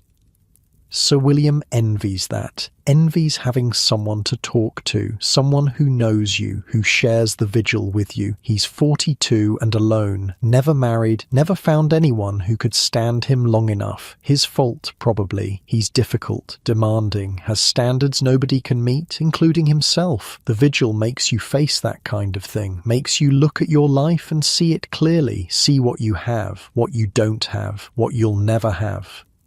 He returns to bed, lies there, stares at the canopy above him. Tomorrow he'll negotiate with Lord Robert. Tomorrow he'll be important and powerful and in control. But tonight, right now, he's just a lonely man in a dark room, thinking about all the ways his life went wrong. The second sleep eventually comes, pulls him under, into dreams about Catherine, about her laugh, about the life he could have had if he'd been different, better, less himself. Down in the village, Emma is deeply asleep, has been for hours. The second sleep took her hard. She's young, her body knows how to rest. She's dreaming about bread, which is weird, but dreams are weird. In the dream, she's in the bakery. Walter is showing her how to knead dough, his hands over hers, guiding, teaching. It's not romantic, not really, just practical, just learning a trade. But there's something comfortable about it, something safe, like this is what life could be, working beside someone, learning from them, building something together. She doesn't know what it means, doesn't know if it's a message or just her brain doing random things. But she sleeps, deeply, peacefully, the way 19-year-olds sleep when they're not worried about anything yet. When you're young, the vigil is simple. You wake up. You go back to sleep. That's it. When you're old, like Margaret, the vigil is torture. Too long, too painful, too much thinking. When you're middle-aged, like Emma's parents or Walter or Richard, the vigil is necessary. It's when you check things, fix things, have important conversations. It's when life actually happens. And when you're rich, like Agnes or Sir William, the vigil is whatever you make it, comfortable or miserable, depending on your mind, your circumstances, your company. The vigil doesn't care about your age, doesn't care about your station, doesn't care about your problems. It just is. It happens. Every night to everyone. First sleep, vigil, second sleep, dawn, the rhythm that holds the medieval world together. At the monastery, Brother Benedict is awake again. Couldn't fall back asleep after matins. His mind is too active, too full of thoughts. He's in the scriptorium, copying a manuscript, working by candlelight, his hand moving across the page, careful, precise. This is what some monks do during the vigil. They work, they study, they copy texts, they preserve knowledge while the world sleeps. Brother Benedict finds peace in this, in the scratching of the quill, in the smell of ink, in the slow, steady work of creating something beautiful.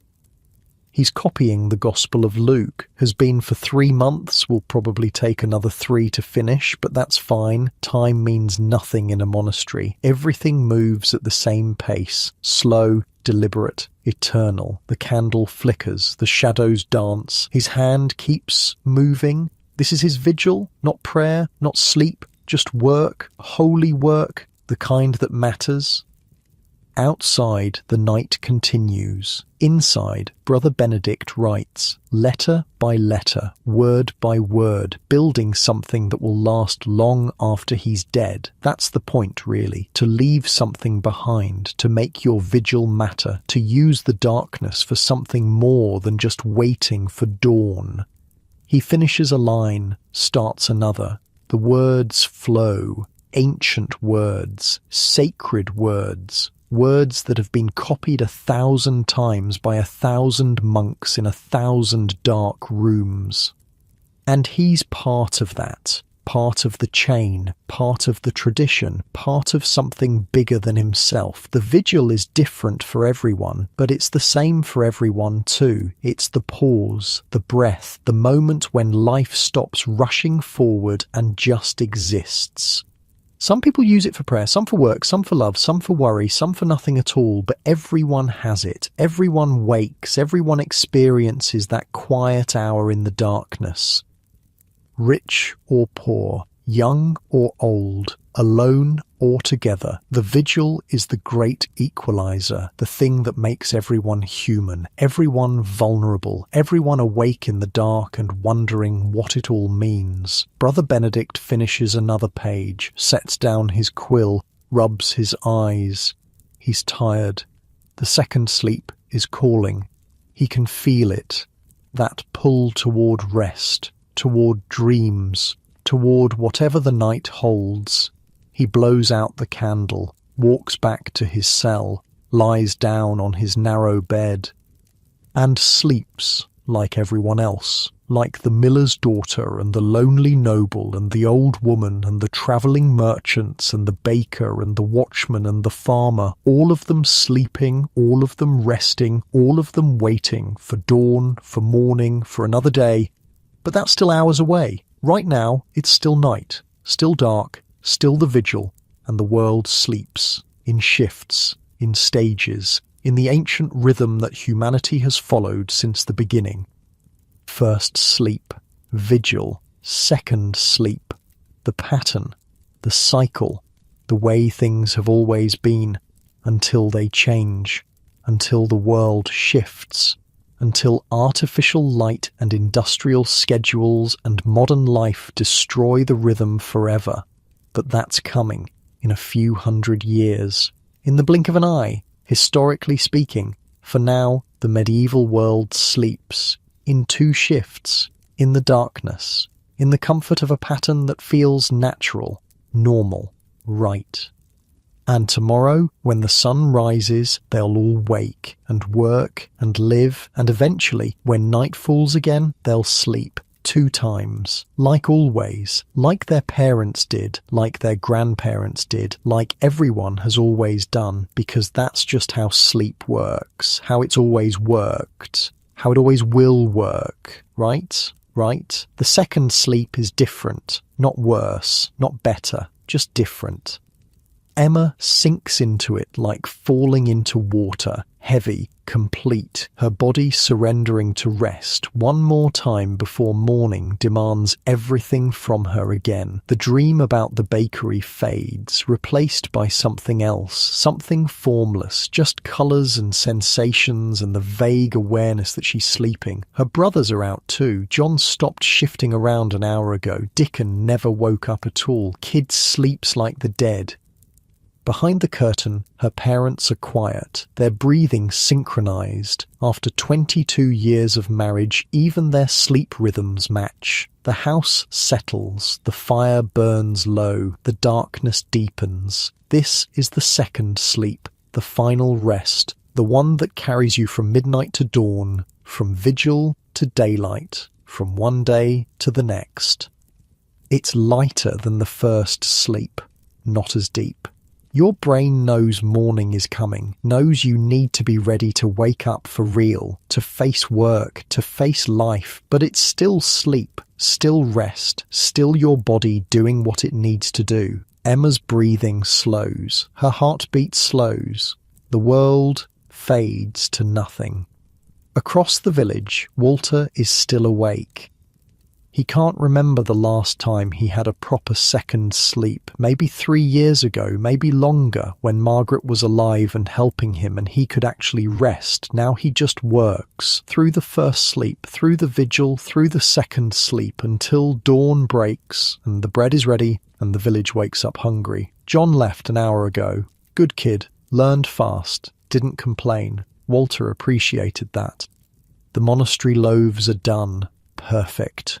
Golden, ready for Brother Benedict to collect at first light. The village loaves are done, 20 of them, cooling on the racks, filling the bakery with that smell, that incredible smell of fresh bread. Walter's exhausted, his hands hurt, his back hurts, everything hurts, but he's done for tonight, for this vigil, for this endless night. He sits on the bench by the oven, lets the heat wash over him, closes his eyes. Maybe he'll get an hour of sleep, maybe 2, before dawn, before the village wakes, before another day starts. Maybe. He leans back against the wall. The stone is warm from the oven, comforting. His mind wanders to Margaret, to Emma, to John's words earlier. My sister talks about you. He shouldn't care, shouldn't let it matter, but it does. Because he's lonely, because he's tired, because waking up alone every night for 3 years has worn him down to nothing. Maybe he should talk to her, to Emma, see if there's something there, see if she's actually interested, or if her mother is just pushing, or maybe he should leave it alone, keep his head down, keep working, keep surviving. He doesn't know, he's too tired to know. Sleep takes him right there on the bench, sitting up, leaning against the warm stone, his second sleep coming in fragments, in stolen moments, in whatever rest he can grab before morning. Richard made it home an hour ago, collapsed into bed next to Mary, fell asleep instantly. His second sleep is deep, heavy, the kind that comes from walking for 6 hours in the freezing cold, from checking every door, every gate, every shadow. He doesn't dream, doesn't move, just sleeps, like falling into a pit and staying there. Mary is awake beside him, can't sleep, too worried about winter, about food, about whether they'll make it through. But Richard is sleeping, breathing steady, warm next to her. She lets him sleep, doesn't wake him. He needs it, needs every minute he can get before dawn comes and drags him back out into the cold. She lies there, listening to him breathe, feeling grateful that he came home, that he's safe, that they have another day together. The second sleep is different when you're worried, when your mind won't stop, when the darkness feels heavier than it should. But she stays still, stays quiet, lets Richard rest, and eventually she drifts too, into something that might be sleep, light, fragile, but it's something. At the farm, Peter is back in bed. The cow is fine, still not ready. He can sleep for a few more hours before he needs to check again. His wife is already deep in her second sleep, snoring slightly, face pressed into the pillow. Peter slides in beside her, careful not to wake her. The bed is warm from her body heat. He curls around her, shares the warmth. Tomorrow's going to be hard. Work in the fields, preparing for winter, hoping the cow delivers a healthy calf, hoping they have enough grain to last. But that's tomorrow. Right now, he sleeps. The second sleep. The final rest before dawn. His breathing evens out. His body relaxes. Sleep takes him.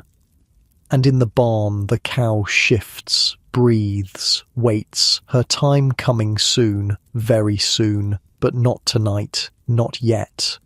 Agnes is dreaming. Good dreams this time. Eleanor is older, 10 or 11, laughing, running through the garden. Robert is there too, smiling, actually smiling instead of scowling. The dream is so real she can smell the flowers, feel the sun, hear Eleanor's laugh echoing off the manor house walls. She doesn't want to wake up, doesn't want this to end. But dreams never last. They fade. Dissolve, leave you reaching for something that was never real. She drifts deeper, into darkness, into the second sleep that'll carry her to morning, to another day of managing, of negotiating, of trying to hold everything together.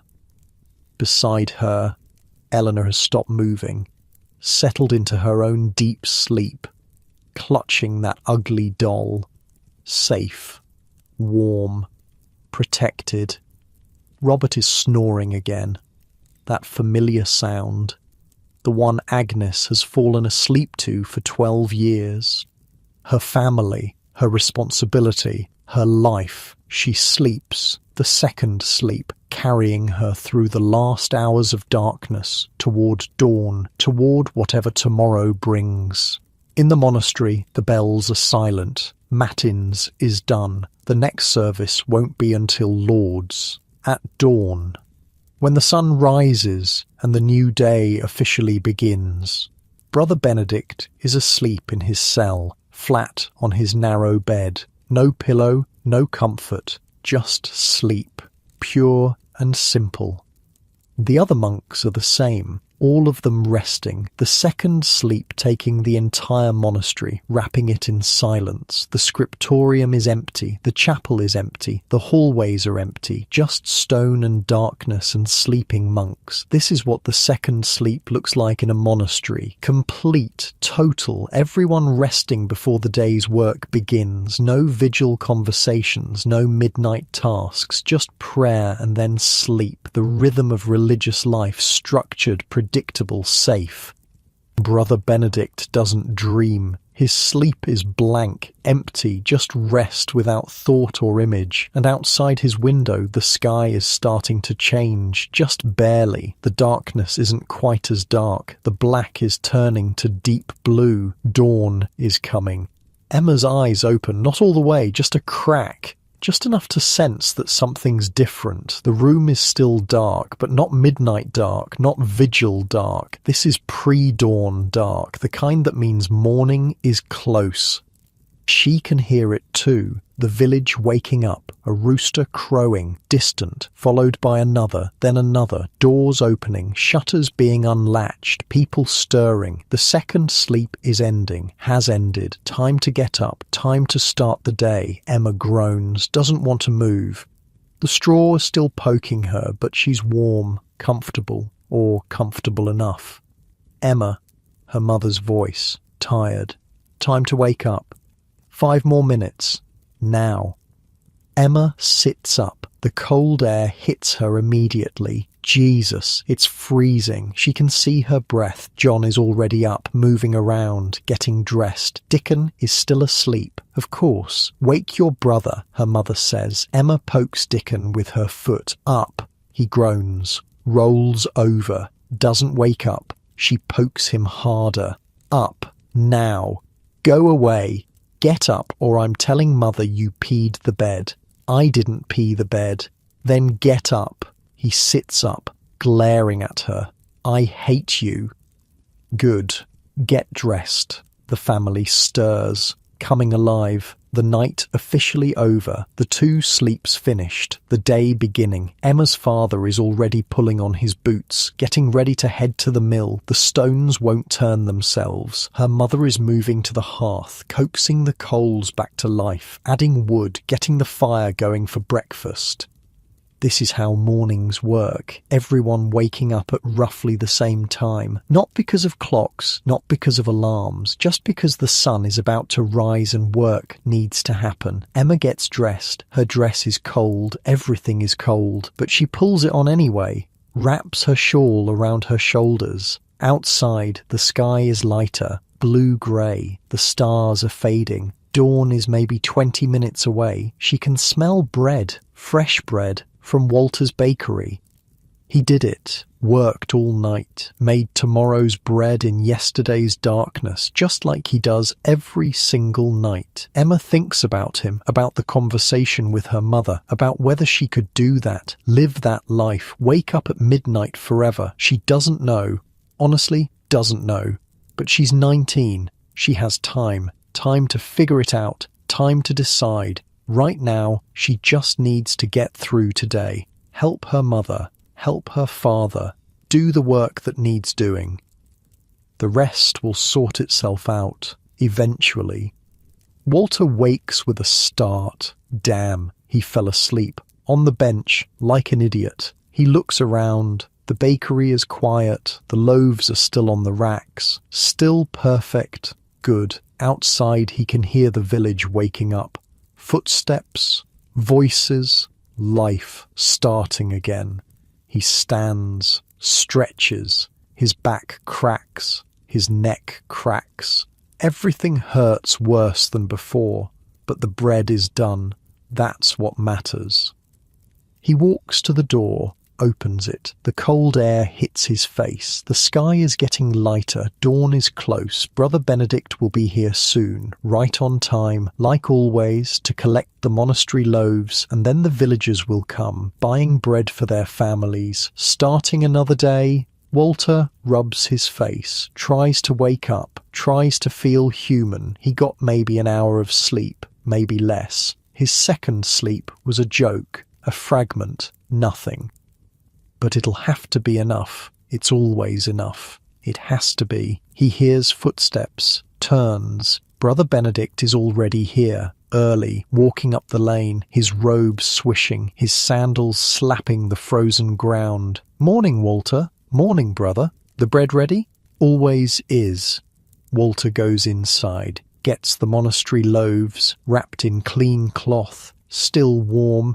Brother Benedict takes them, nods his thanks, leaves without another word. Monks don't waste time on conversation. They have prayers to say, lauds to sing, holy work to do. Walter watches him go, then turns back to the bakery, to the village loaves, to another day of the same thing he did yesterday, the same thing he'll do tomorrow. This is his life now. Has been for 3 years. Will be for however many years he has left. Work through the night, grab an hour of sleep, wake up, sell bread, sleep a few hours during the day, wake up, start again. Not the life he wanted, but it's the life he has. He sits on the bench, waits for customers, watches the sky get lighter and lighter. Dawn is here, the night is over, the 2 sleeps are finished, and the world keeps turning, like it always does, whether you're ready or not. At the manor house, Agnes wakes to Eleanor's elbow in her ribs. "Mama, I'm hungry." Agnes groans. "What time is it?" "Morning time." That's not helpful, but Eleanor's right, it's morning. The room is lighter, not much, but enough to tell that dawn is close. Robert is already up, getting dressed, preparing for the day, lord things, noble things, whatever he does. Agnes sits up, her hair is a mess, her mouth tastes terrible, but she's awake, the second sleep is over. "Come on," she tells Eleanor, "let's get you breakfast." They go downstairs. The kitchen is already alive. Maud and the other servants moving around, making breakfast, getting the household ready for the day. The smell of fresh bread fills the air. Walter's bread, delivered by Brother Benedict, the cycle continuing, work to food to life. Agnes sits with Eleanor. They eat porridge, fresh bread with butter, weak ale because the water isn't safe. This is morning in a manor house, comfortable, safe, warm. But the pattern is the same. First sleep, vigil, second sleep, dawn, rich or poor. Everyone follows the same rhythm, at least for now, at least in this time, in this world, before everything changes, before the old ways fade, before humanity forgets how to sleep in shifts. But that's coming. Change is always coming. For now, Agnes eats breakfast with her daughter. Robert deals with his morning business. The servants work. The manor house wakes up. And outside, the sun breaks the horizon. Light floods the valley, chases away the darkness. The night is over. The day has begun. First sleep, vigil, second sleep, dawn, the pattern, the rhythm, the way things have always been, until they aren't anymore. The sun is fully up now. The village is alive. Emma is at the well, hauling water, her arms already sore and the day just started. Dickon and John are helping their father at the mill. The stones are turning, grinding grain into flour. Walter's bakery is busy, people buying bread, exchanging coins, complaining about prices, normal morning stuff. Richard is finally home, properly home, sleeping his actual rest, the kind that happens during daylight when you've been up all night. Mary is working around him, quiet, letting him recover. Agnes is dealing with manor business, listening to complaints, making decisions, trying to keep Lord Robert from being an idiot about the harvest situation. This is how days work after the 2-sleep night. You wake up, you work, you do what needs doing, you survive, and when night falls again, you'll do it all over. First sleep, vigil, second sleep, dawn, the pattern, the rhythm, the way humans have slept for thousands of years. But here's the thing. Here's what nobody in that medieval village could possibly know. This pattern, this ancient, natural, human way of sleeping, it's about to disappear. Not today, not tomorrow, but soon, in historical terms, in the blink of an eye, because change is coming, big change, the kind that rewrites everything. 300 years from Emma's time, something happens. Well, lots of things happen, but 2 things in particular destroy the 2-sleep pattern forever. First, light. Not candlelight, not firelight, real light. Gas lamps appear in the 1700s, bright enough to actually see by, bright enough to extend the day past sunset, bright enough to make nighttime less terrifying. Suddenly, you don't have to go to bed at sunset. You can stay up, read, talk, work. The evening becomes usable time instead of just darkness to endure.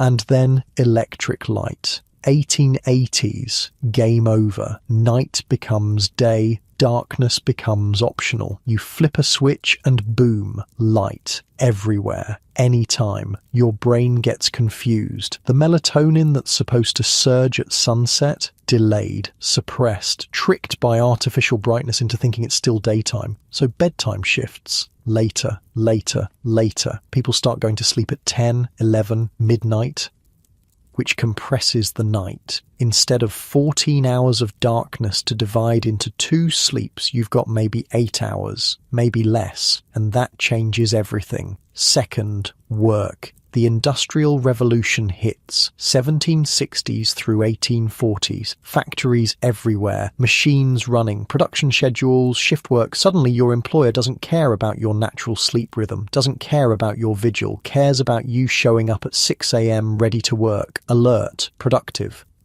You can't tell your factory boss, sorry, I woke up at midnight and couldn't get back to sleep until 2, so I'm tired. He'll fire you, replace you with someone who can conform to the schedule, so people adapt. They force themselves to sleep through the night. One continuous block. No waking, no vigil, just unconsciousness from bedtime to alarm clock. And the alarm clock. Don't even get started on the alarm clock, this horrible invention that rips you from sleep whether your body is ready or not, that forces you awake based on what time your job starts instead of when you've actually rested enough. Medieval people didn't need alarm clocks. Their bodies woke them up, naturally, at the right times.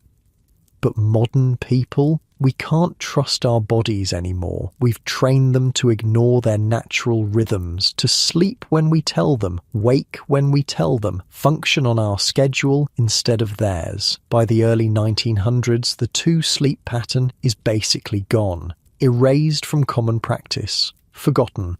People who wake up at midnight now think something's wrong with them, think they have insomnia, think they need medicine or therapy or sleep studies, when really their body is just doing what bodies have done for millennia, waking during the vigil, ready for that quiet hour before the second sleep. But nobody knows that anymore. Nobody remembers. The knowledge disappeared, along with the practice, along with the midnight conversations and the shared bread and the quiet moments by the fire. All of it gone. Until the 1990s. A scientist named Thomas Ware decides to run an experiment. He takes a group of people and removes them from artificial light, completely just natural darkness for 14 hours every night. And guess what happens? Within a few weeks, they start sleeping in 2 shifts. First, sleep. Wake up after a few hours.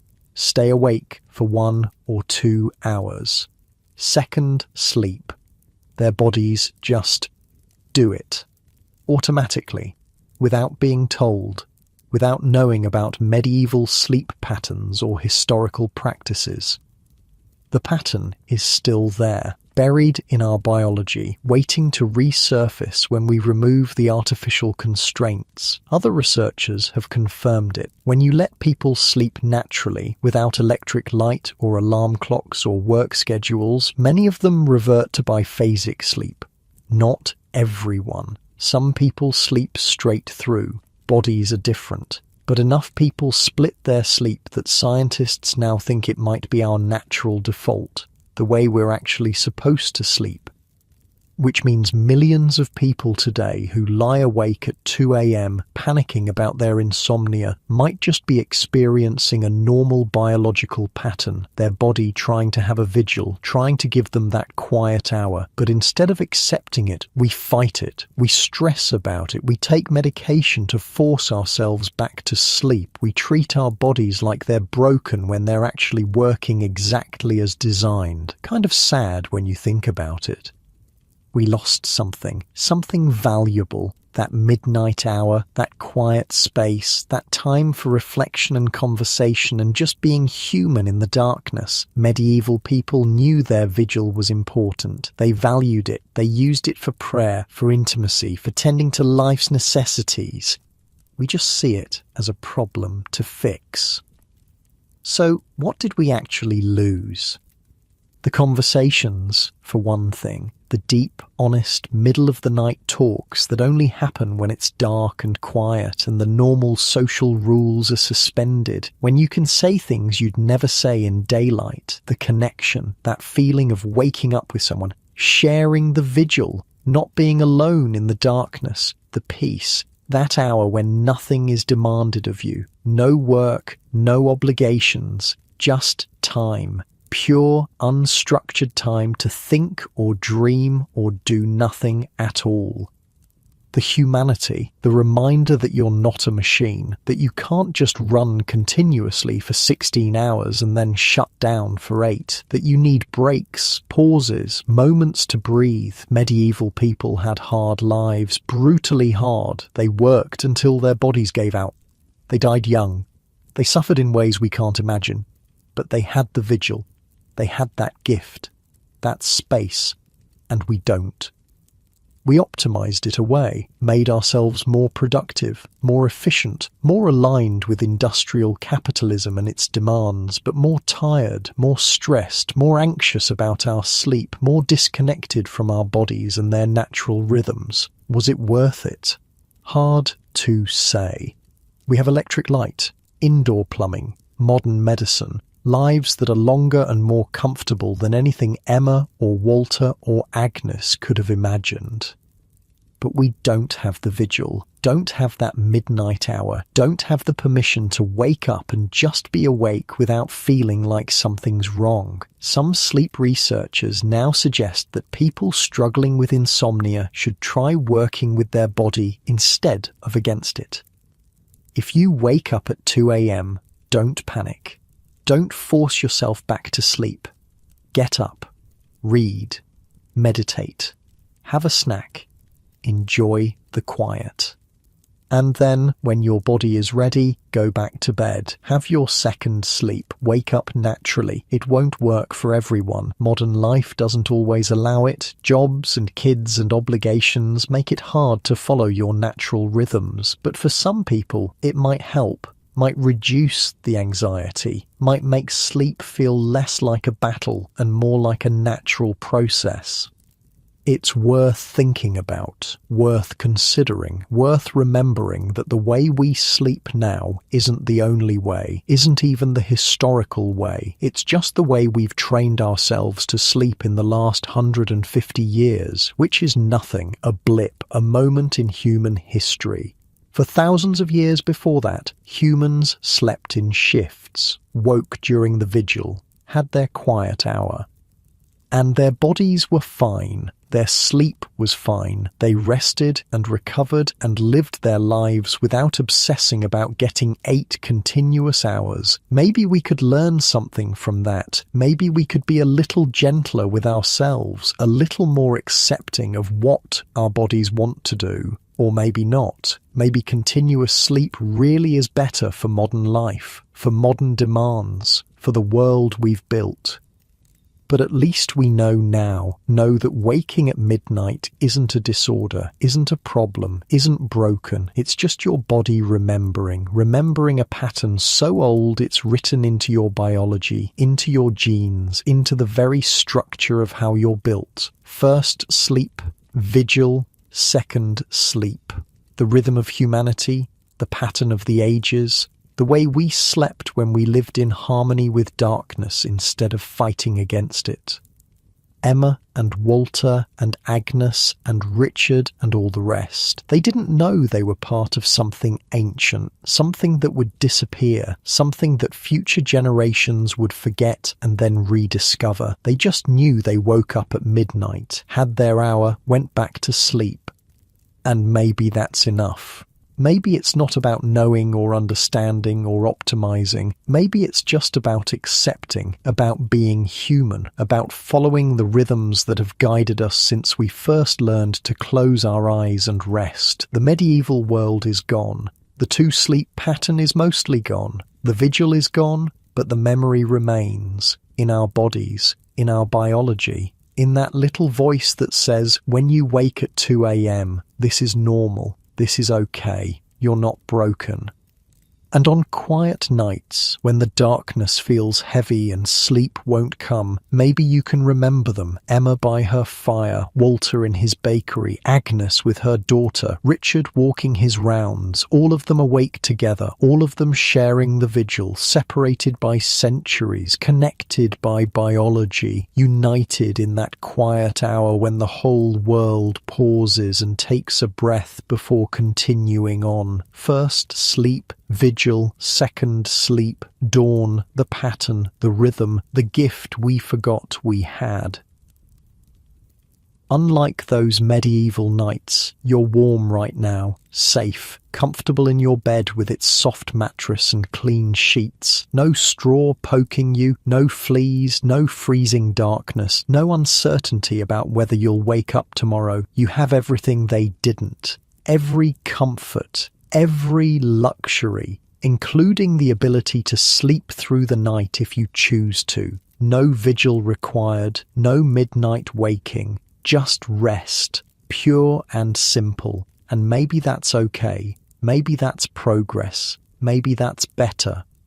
Or maybe, somewhere in your biology, your body remembers the old way, the ancient pattern, the 2 sleeps with their quiet hour in between. And if you wake up tonight in the darkness and can't quite fall back asleep right away, maybe that's not a problem. Maybe that's just your vigil, your hour, your moment to breathe. Listen to your breathing, feel the rhythm, let yourself rest. The medieval world sleeps in shifts. Your world sleeps however it needs to.